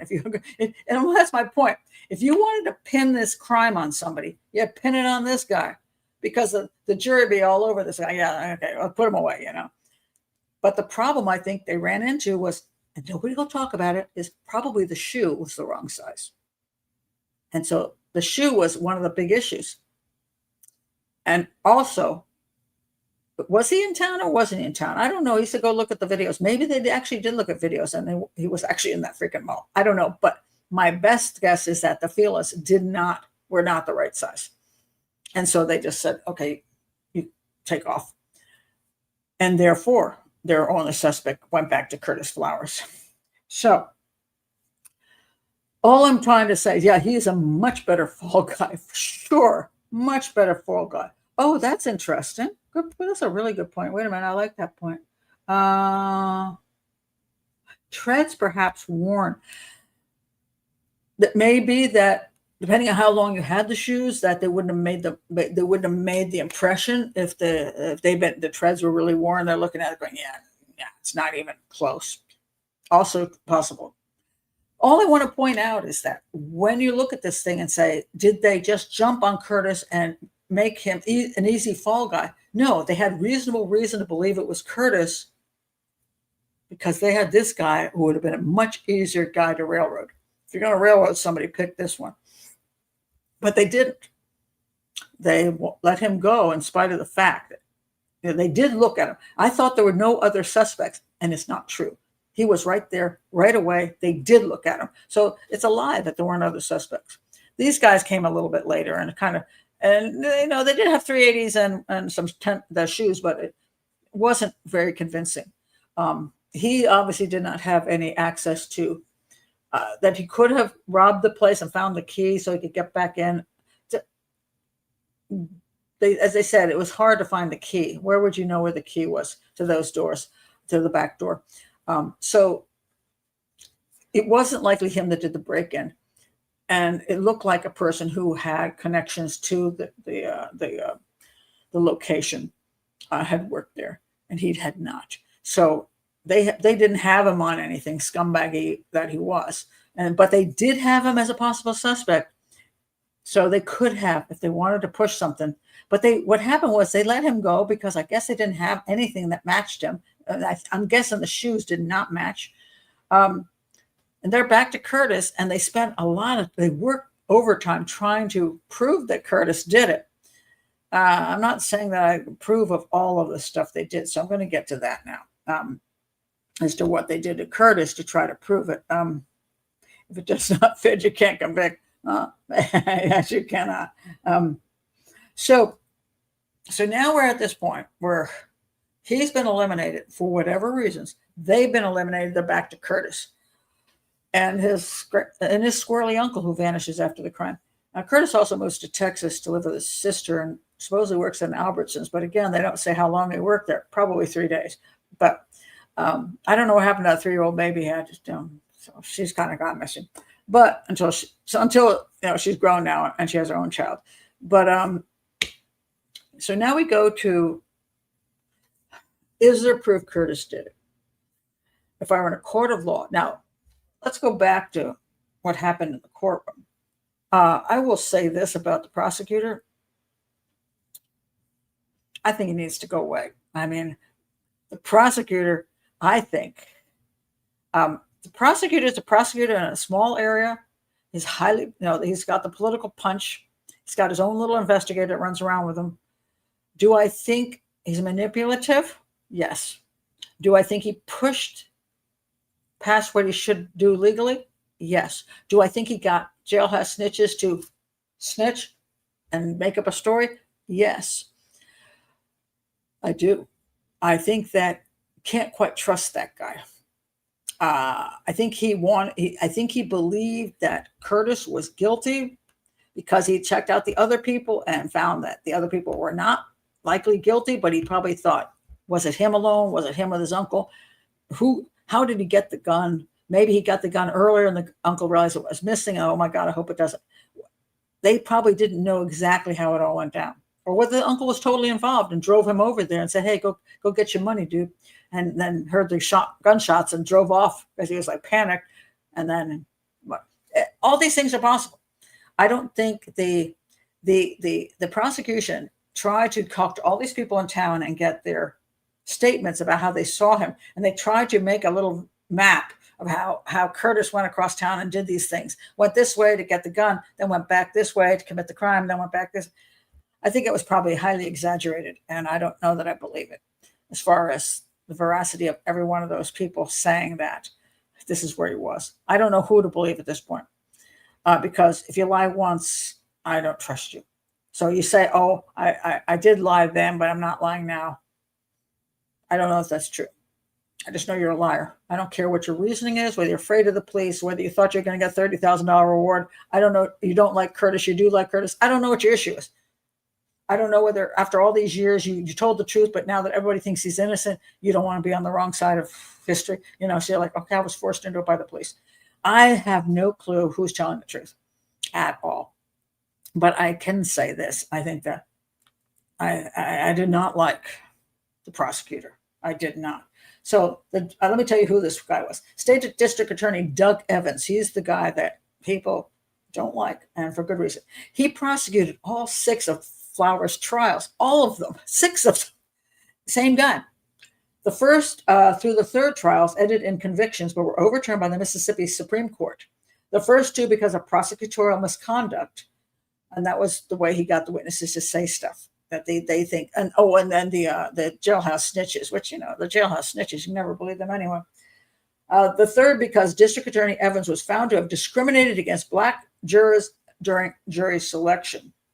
Okay. The 4th and 5th ended in hung juries, and the 6th ended in a conviction, but an appeal failed. And then in 2016, they referred the 6th trial back to the Mississippi Supreme Court for a review of racial discrimination in jury selection. They confirmed the original decision, then they overturned it, and then they overturned his conviction in 2019 because of Evans' efforts to keep Black people off the jury. Flowers was released on bail to await the state's next decision. Evans recused himself from the case and handed the case to the state attorney general. And in 2020, the charges were dropped, and he is a free man. And I think he's got, I don't know, how much money did he make? He's got some money. Resolution. Evans was sued in the federal court by the local NAACP chapter. And Flowers got, I think he got $500,000 or something like that. And he's free. He's free, exonerated, and all that. Now, let's go to the jury selection. I don't approve of the civilian jury system. And I think if we had a professional jury system, this would not be an issue. So you had Evans, who I think, I don't like him. Okay, I don't like Doug Evans. I think should not be in the position he's in. He managed to get rid of the Black jurors as much as possible. Let me read you the results of each one of the trials as far as how many Black jurors were on there. Again, I'm not a law channel, but I want to point out, does this prove he's innocent or prove he's guilty? Does anything prove anything outside of maybe this shouldn't have happened? All right. So let me go to okay. What the heck is it? Oh, sorry. I clicked on the wrong thing again. All right, let me find it. All right, the first trial. I want to point out who, because this was a half and half, white town, black town. And I've always pointed out this thing. When it's a jury of your peers, I'm always concerned, what does a jury of your peers actually mean? People assume that if you're one race, you should have, your jury of your peers would be the same race. Well, this guy doesn't look like my ex-husband, but close enough. Okay, my ex-husband's from Jamaica. He's Black. My kids, I have 2 biracial kids and 1 black child. Are my peers white? What are they? I don't know what they're supposed to be. I mean, I don't think that just because they're white, they're like me. I mean, so it's really a weird concept. I mean, are the jury of my peers, should I have all females because men can't understand women? What is it? Rich versus poor? What if I'm poor? I don't want rich people on the jury, or rich people on the jury. I don't want those poor people on the jury. You could argue this forever. Who the hell are your juries of your peers? I don't even know. So what it really happens is they make people, they go out and they get, the citizens are forced into this becoming a jury. And then the prosecution gets to say so many of them out. They toss them out, and the defense tosses so many out. I will never serve on a jury. Now, I no longer have to because I'm 70. So I'm free and clear. But in the past, there was no defense attorney who would ever let me serve on a jury because I'm a criminal profiler. So that wouldn't even be allowed.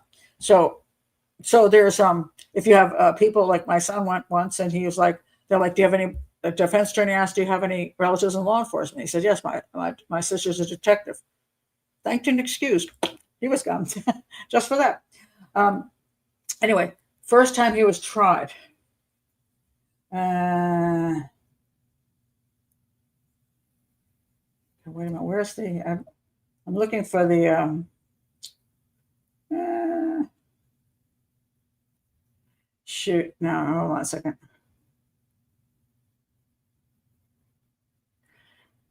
I actually asked this question, so I'm gonna have to ask this again. I was trying to find black versus white in determining Curtis Flowers' guilt. Curtis Flowers, I had this before, but I can't remember what I did with it. Jury, black versus white, guilty, innocent. Now let's see if I can come up with this, because this is what I thought was interesting. All right. Trials 1, 2, and 3, first 3 trials, ended in convictions by all white or nearly all white jury. Nearly all white. I think there was one guy in one of those cases, who was black, who also thought he was guilty.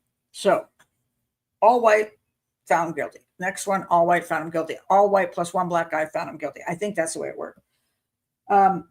Trials 4 and 5 resulted in hung juries. Notably, these juries had a greater number of black members than the previous ones.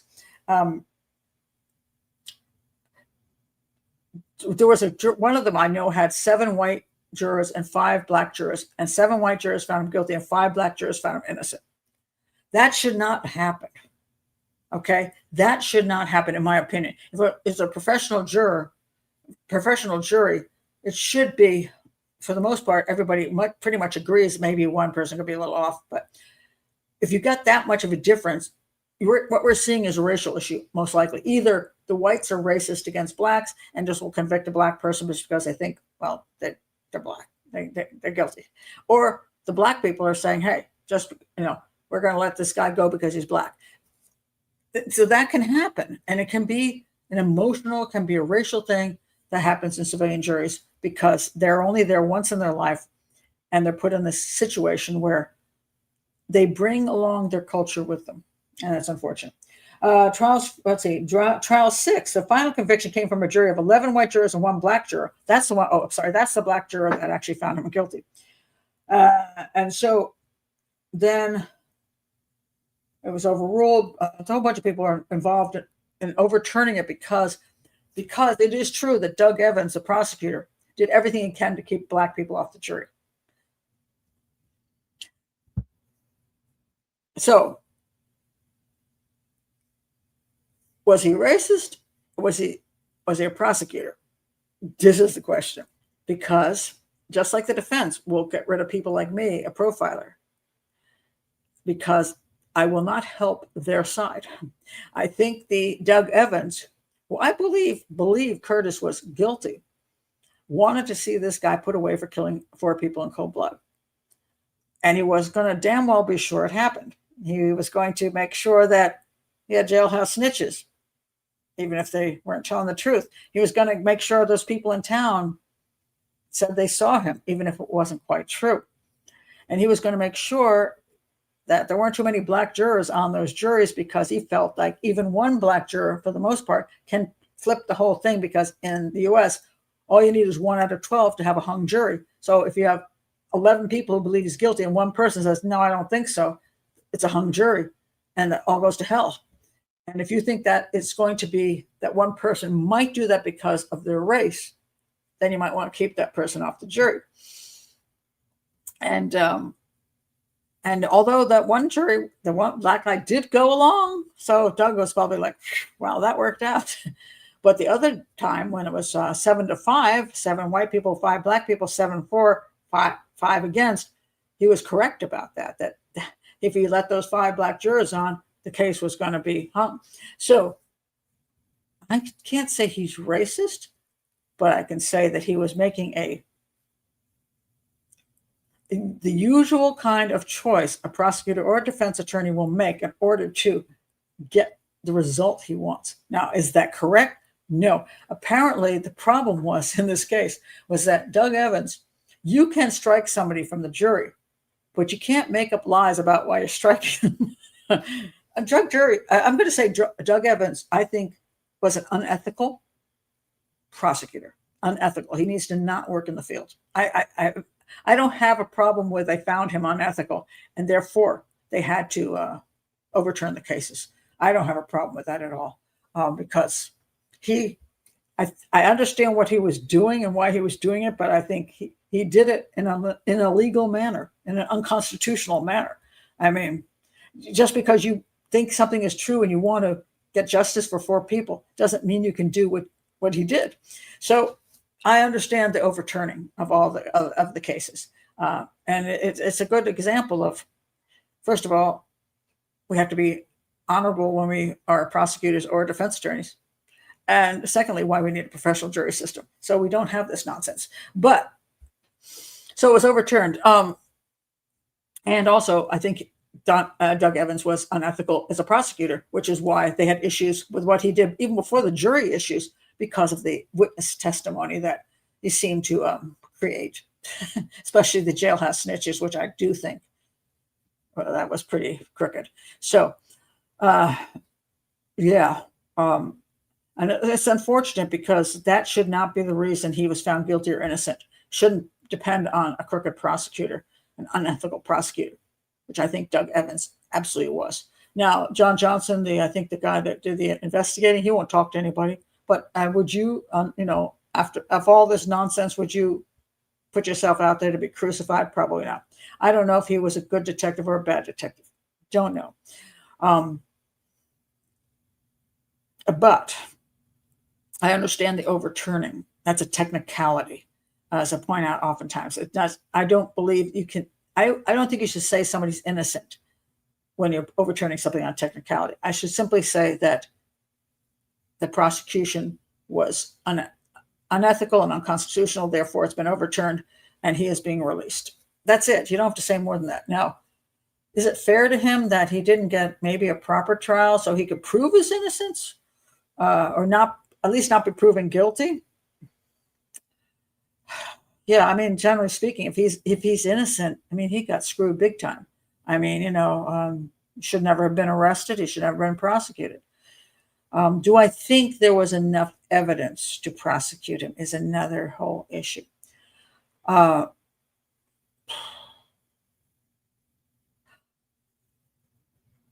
think if I were on a jury and they presented the evidence they had, I would have to go with reasonable doubt. There's no proof he owned the shoes. There's no proof he accessed the gun. There's no proof that the money hidden in the headboard was actually the money from the crime scene. There's no proof that anybody really, quite frankly, saw him where they said they saw him. And though he had some motive, it's not necessarily proven that the motive was good enough for him to go in and blow away 4 people. And although it looked like the break-in a week prior, the getting of the key to get in and out would be somebody who probably worked at the place at one point, it still doesn't prove it was him.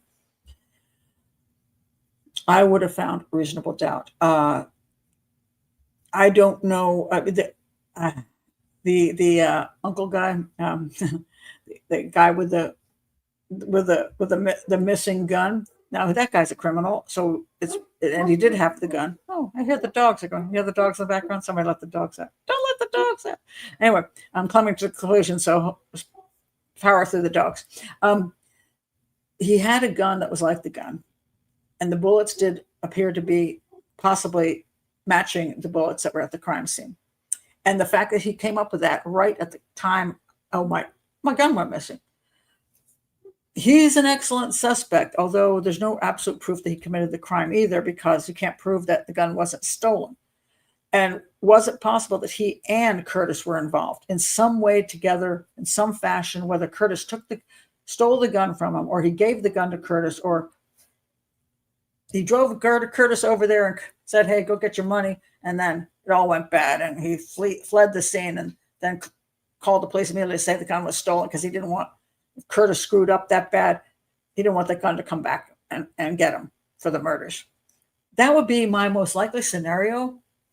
That I think that only reason I can come up with why he would say that the gun was stolen was because he knew who had the gun, and he was afraid that that person would not get rid of the gun well enough so that it would come back to get him, bite him in the butt, But I have no proof of that.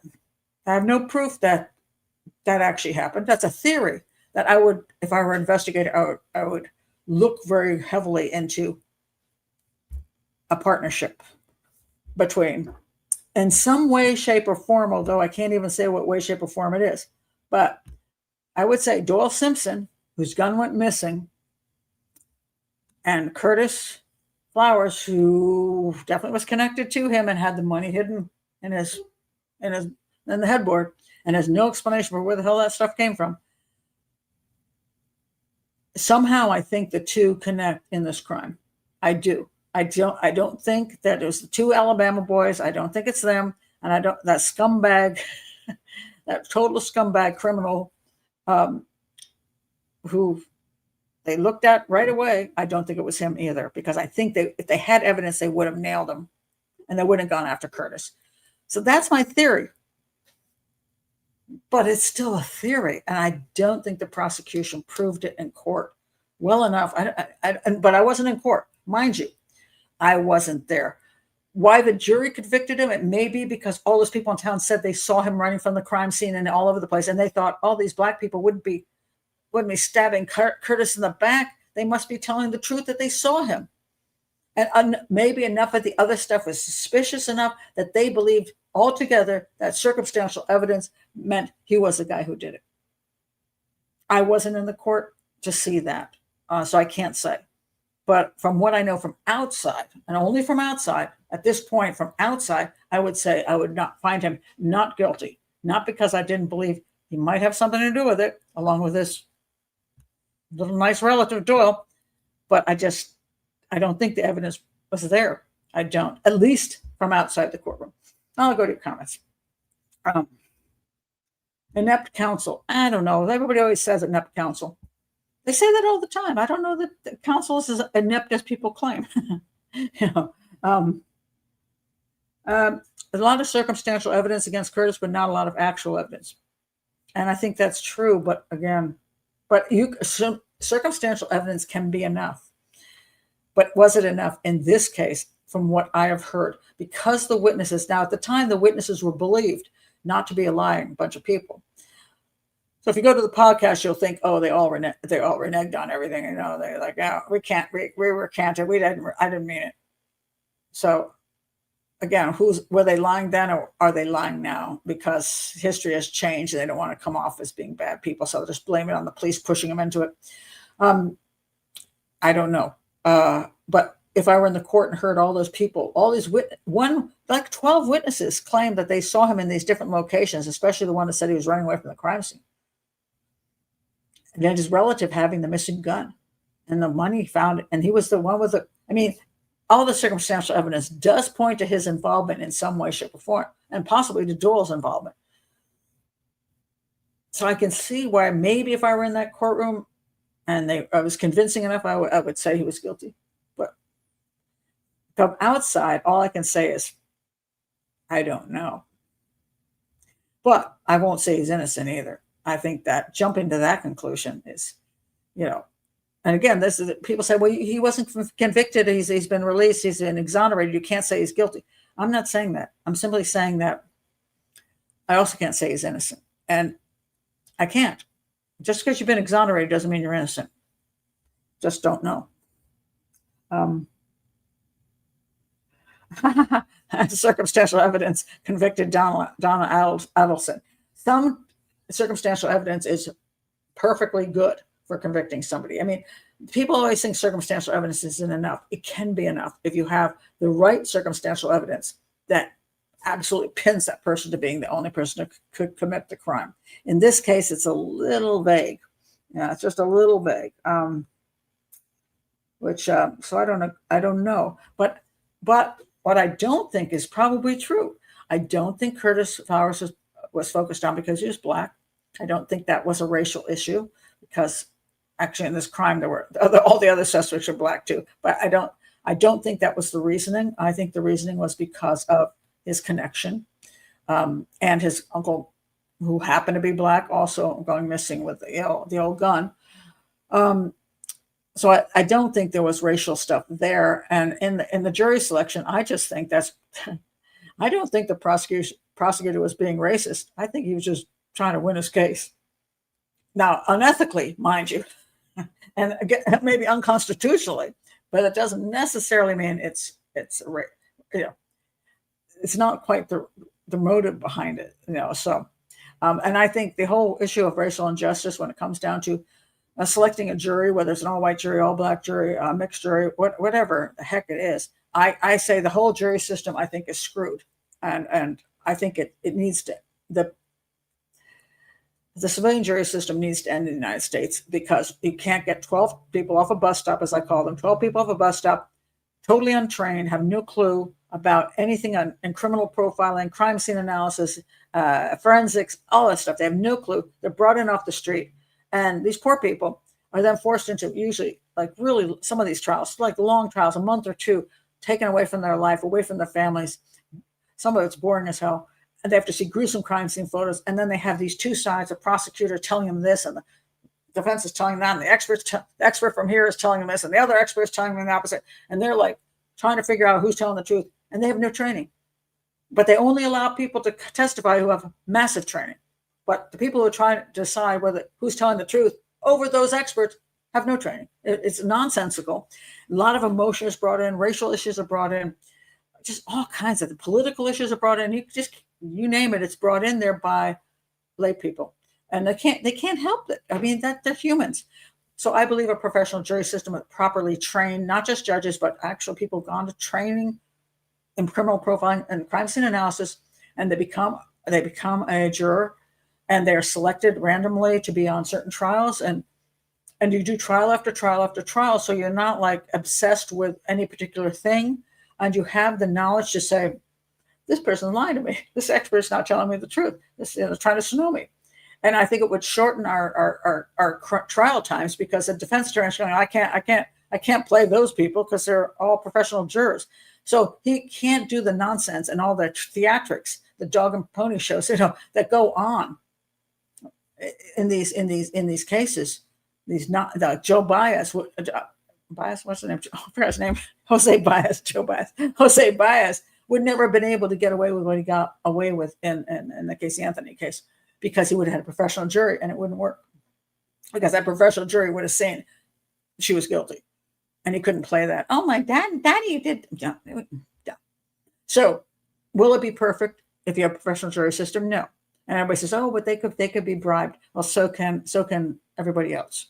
So that whole concept that professional jurors are going to necessarily be bribed, but civilian juries are not. Well, yeah, they can be bribed and they can be threatened and they can be pressured and all kinds of things. And I think in this case, most of the juries, I mean, it's a mixture of finding guilty and hung juries, and what a mess. And this guy, if he were innocent, if he is innocent, he spent over 2 decades in prison while they jacked around with these cases over and over and over again. And the Mississippi system said, well, we think that's okay. It's okay. The guy's to go to trial 6 freaking times. That's okay. That's not okay. That's simply not okay.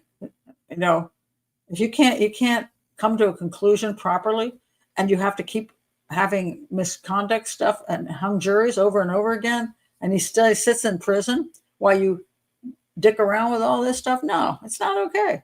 So So the one thing the podcast did bring out, which I will credit them for, was that they brought up all the issues, and they did get the issues heard, and this is why the guy is free. Now, I approve of this a lot more than I do of the cases where you have somebody being freed by a bunch of nonsense, where the defense attorneys get together with scientists and stuff and come up with a whole bunch of garbage and get somebody off, and then the governor or whatever, just suddenly releases them from prison because they're saying, okay, well, we've been pressured by all the podcasters and the defense people, and the scientists have all come in to say this person's innocent, and they just let the person walk because they're manipulating the evidence and manipulating people's minds. And it has nothing to do with the fact that it was a real miscarriage of justice, in the sense that it shouldn't have happened the way it happened. So I don't have as much of a problem in this case. I still wouldn't call him innocent. I just simply say that the prosecutorial misconduct was outrageous. The manipulation of the jury, although I'm not sure it was totally racial prejudice, but more like it's useful to me to do because I don't trust the jurors not to vote racially, shouldn't have happened either. And there shouldn't be 6 trials. That's insane. So I'll give the podcast credit on this one, that they did bring this whole nonsense to light, which I think was good. The rest of the podcast I'm not that fond of, because they didn't really seek the truth as to whether Curtis Flowers was innocent or guilty, because they never asked the questions that they should ask. And that bothers me, because I knew it was an agenda-driven podcast. They achieved their agenda. I'll give them that. But don't claim that you're trying to get to the truth, because that's not what you were looking for. You were trying to prove that the system was crooked, which I think they did prove. But I don't see that as proving his innocence at all. So anyway, last comments before I shut down for today. I'm surprised it was legal to go to trial 6 times for the same crime. That's kind of unbelievable. It is absolutely unbelievable. What's more unbelievable is when it said that he stayed in prison the whole time, each time they go to trial. So it wasn't like he was free and then went to trial 6 times. He was not free. And if he's guilty, well, then, haha. But if he was innocent, he spent 2 years, 20 years in prison, whatever he spent in prison, while they were going trial after trial after trial, while this prosecutor was, once the prosecutor was proven to be unethical, I don't know why he was allowed to prosecute the case again.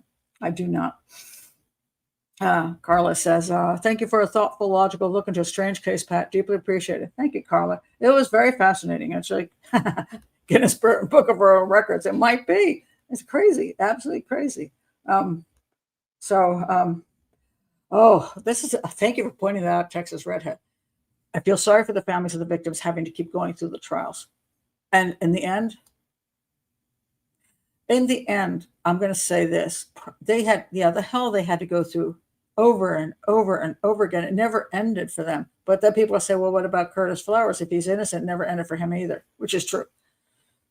All I can say is, for the families at this point, if they think he was truly guilty, they'll say at least he spent a couple decades in prison.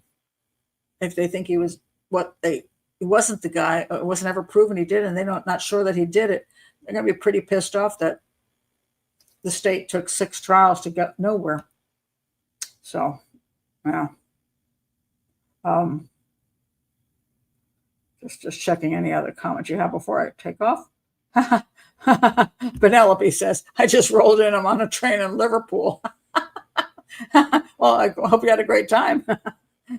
Yeah, I think you're a little late, but that's, as I point out, you can't come to every show if you have a life.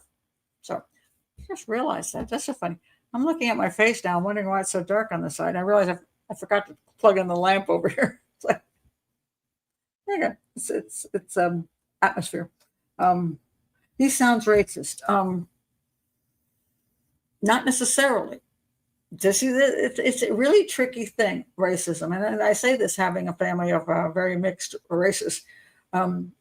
I don't see racism automatically like other people see it. I see people do things for functionality sometimes, or things that just make life work better, or for example, just a very simple example. Somebody goes to hire somebody, and let's say you have some white people in a company, and this black guy rolls in, and they're like, they've got a choice between that black guy and this other white guy.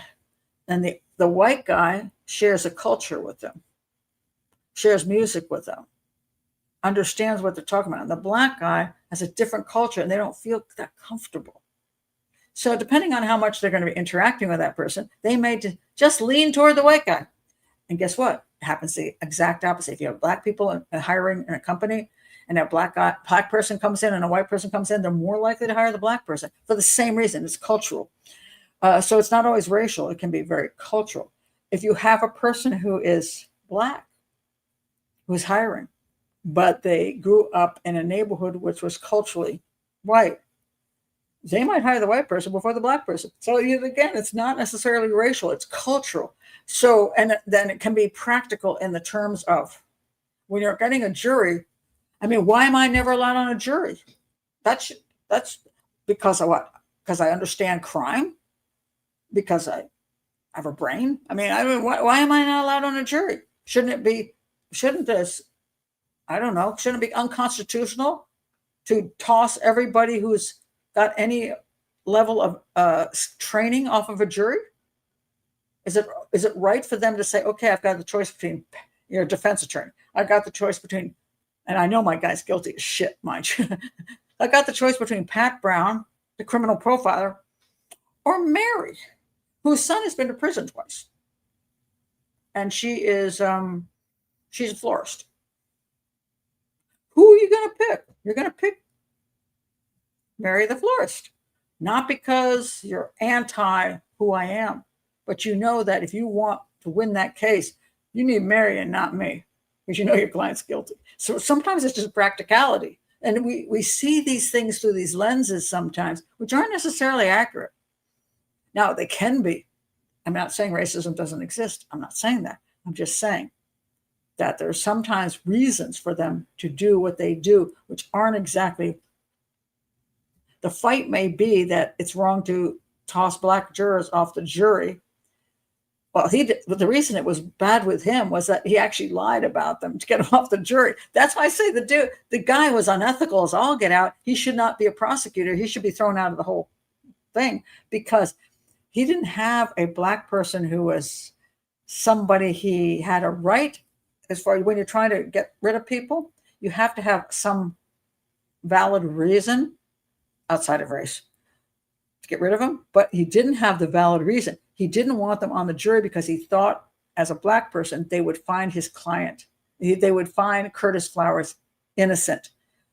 Whether he was innocent or not, they would lean that way because they didn't want to convict a black person. So you can't get rid of a person because you say, hey, I just think he's going to go emotionally with this or racially with this, the juror. So you're like, okay, so I'm just going to claim I got rid of him for a different reason. And that's what happens. And of course, you can't get rid of them for a different reason. It's just, that's not permitted. So it's an interesting thing. That's why I would like to see a professional jury. I would like to see just, people who did the training and their names are just picked out of a hat. And it's like, okay, these 5 jurors, whether they're male, female, white, black, Asian, whatever the hell they are, doesn't matter. It's these 5 jurors who are professional jurors. They do this case. These 5 do this case. These 5 do that case. All picked randomly. That would be my theory, but I probably won't see it in my lifetime. So,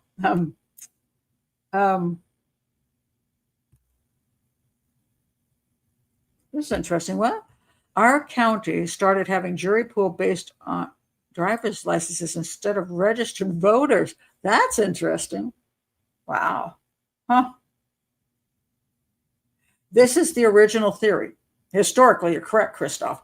People wanted to let people from the people decide for themselves and not corrupt people who are paid by the king. Yes, Christoph. I mean, the historical aspects of why we have the civilian jury system coming from out of the UK and then into the Americas.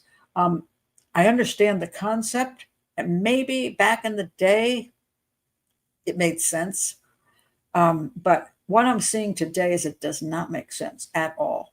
And we're at a point where the juries simply cannot understand the technicalities of evidence and psychology and all that stuff, and they don't understand. They can't handle the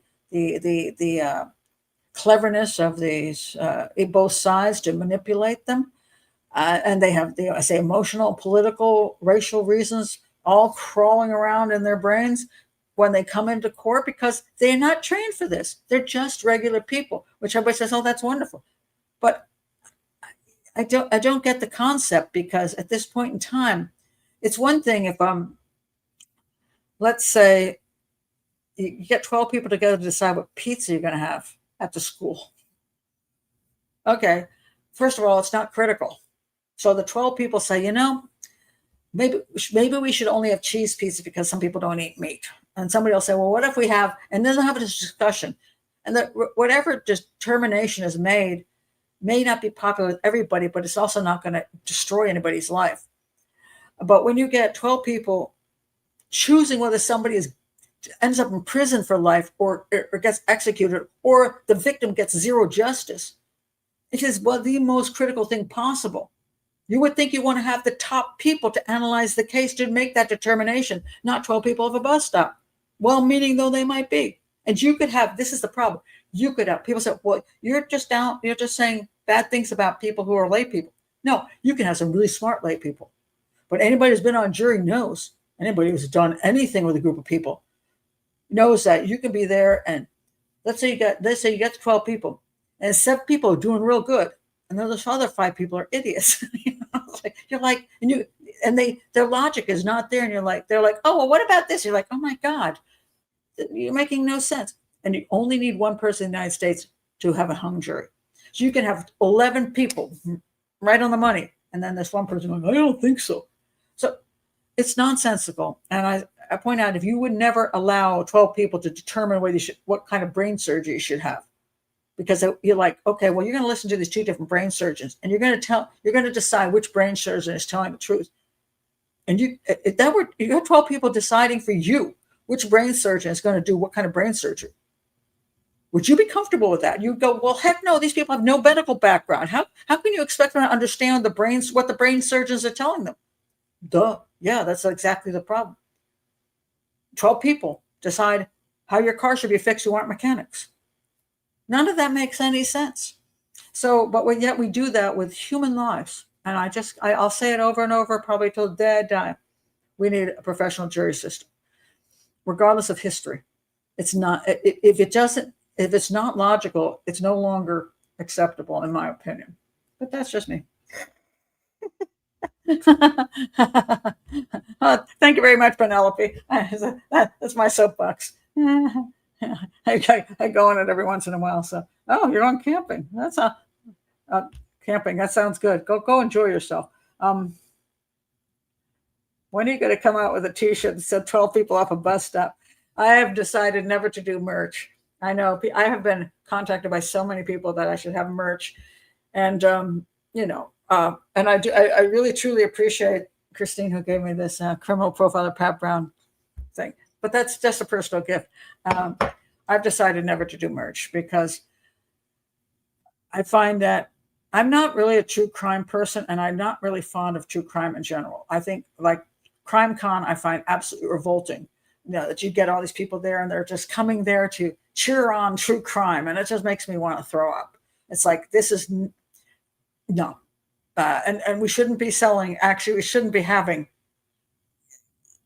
products that just kind of cheer on true crime. I just think that's wrong. I can't get comfortable with that, because I am an educational channel, and although yes, I am on YouTube, I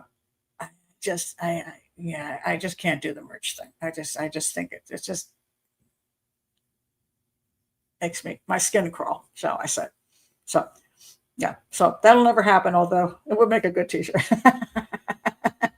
And I would make money off of it, but I'm not going to. So, thank you, Clarissa. Love the 12 bus stop jury. I mean, yeah, somebody else wants to make that shirt one day. They can put my name on it. They'll go, no, let's not have 12 people off a bus stop. Pat Brown. No, I'm not going to do it. So, what does CrimeCon achieve? It's a place, a lot of money. The people who put on CrimeCon make incredible amount of money because they bring in people like Nancy Grace and podcasters. Jared Levasseur is there, and Cheryl McCollum is there, and all these podcasters, television people who are involved in the true crime community. They're there, and so they're the celebrities of true crime. And then they do have, panels and then people giving speeches and stuff like that. Not all of it is bad. There are some educational moments. And then there's all this stuff about we care about victims, blah, blah, blah. And then they sell all this merch and people pay a fortune to come there so they can all hobnob with true crime people and talk about horrible crimes and hug a few victims. And I don't know. It sits wrong with me and I won't do it because I just don't think you celebrate crime. And I think it's a celebration. They now have true crime cruises. I have to admit, I have done a few cruises way back in the day where they asked me to come and talk about crime, but it was just me. And I just, gave a couple speeches, about criminal profiling and analysis. That was what I did. It wasn't really a celebration, but they have these crime cruises now where that's again, you invite a whole bunch of celebrity crime people on there and then you have parties and all this stuff. And it's just, yeah, it doesn't sit well with me. I can't do it. Oh, why is John Ramsey there? Because he's still pushing his, it's a stranger. Yeah, and he gets a lot of people who, he gets to keep up his story. And, yeah, it's just, yeah, what can I say? We all have different opinions on things. And there's always that gray line, which, people will sometimes say, well, you make money off of YouTube. I'm like, well, I want to educate and I can't even do this if I don't earn some, enough advertising money. And of course your patrons who help out. I can't even do the show because I work full time at this. And if everybody has to eat. And if I don't, have to work full time at something, but I have the wonderful advantage now of working full time on YouTube. And so that's nice. And there's that gray line. It's like, how far do I go this way? How far do I go that way? And I try to choose as carefully as I can. And sometimes it's a little tricky because I'm not against everything. It's like, I'm not against people writing a book. I'm not against people having a TV show. I just want some level of ethics mixed in enough that it doesn't seem like a celebration. In other words, murdertainment. There was a group that actually fought very hard to get what's they call murdertainment, where everybody's being entertained by murder. And I think we have way too much of that in this country. We have way too much of this on YouTube. We have way too many movies with just murder after murder after murder. And it's not the type of like Death in Paradise where the murder is very quick and not gory. And then it's all about the puzzle, the Agatha Christie kind of concept, Sherlock Holmes, which is what I aim for. But the gory stuff and let's get all free. Oh, cool. Oh my God, the serial killer is going after killing all these women, and finding some kind of cheap thrill and the Mindhunter and stuff like that. And the Silence of the Lambs, which I always hated. I mean, it's a glorification of murder in the sense that we're getting a kick out of it. We shouldn't be getting a kick out of murder. We should not. That's what I can't, yeah. But I try. But I mean, there's no perfection. That's all I can say. There's no perfection, but I think one has to draw a line someplace just to have some level of decency. So anyway, that's it for today. I thought it was a fascinating case. And again, I think at this point, I would probably find a reasonable doubt for Curtis Flowers. However, I would still lean to him being involved and his little nice relative with a gun in the car. But I don't know that there was actually sufficient evidence for an actual conviction. I don't personally have any other suspects, by the way. So some people say, what about the alternative suspects? Well, I don't have any. I don't believe there are alternative suspects. I think the police were probably in the right place, but I think the prosecutor overstepped ethically. And that's why this thing has gone to trial so many times, and finally he walks. Maybe he never had enough solid evidence to actually make sure he could win, which is why he did these things that he did in order to win. But sometimes when you don't have enough evidence to win, you just can't take the case to court in spite of the fact you know who did it, or you believe you know who did it. No, life is not always fair. So anyway, that's my thoughts. Anyway, thank you very much, Delphi. Bye-bye, Lisa. Thank you, Tetrafin. I do my best on it. I'm not perfect, but I do my best. So I will make my own 12 bust-up jury shirt. Enjoy your dinner. I'm going to go have some dinner now, too. So anyway, I will see you guys probably on Thursday for the Hangout. If you're part of Patreon, if you're not part of Patreon, click the link below, join, and help support the channel and so I can keep going. And always send in your Guten Nacht. Send in your requests, and if you send them in enough, I might get to them. Because I get so many, it gets confusing sometimes. And so anyway, thank you for being here, everybody. Bye-bye.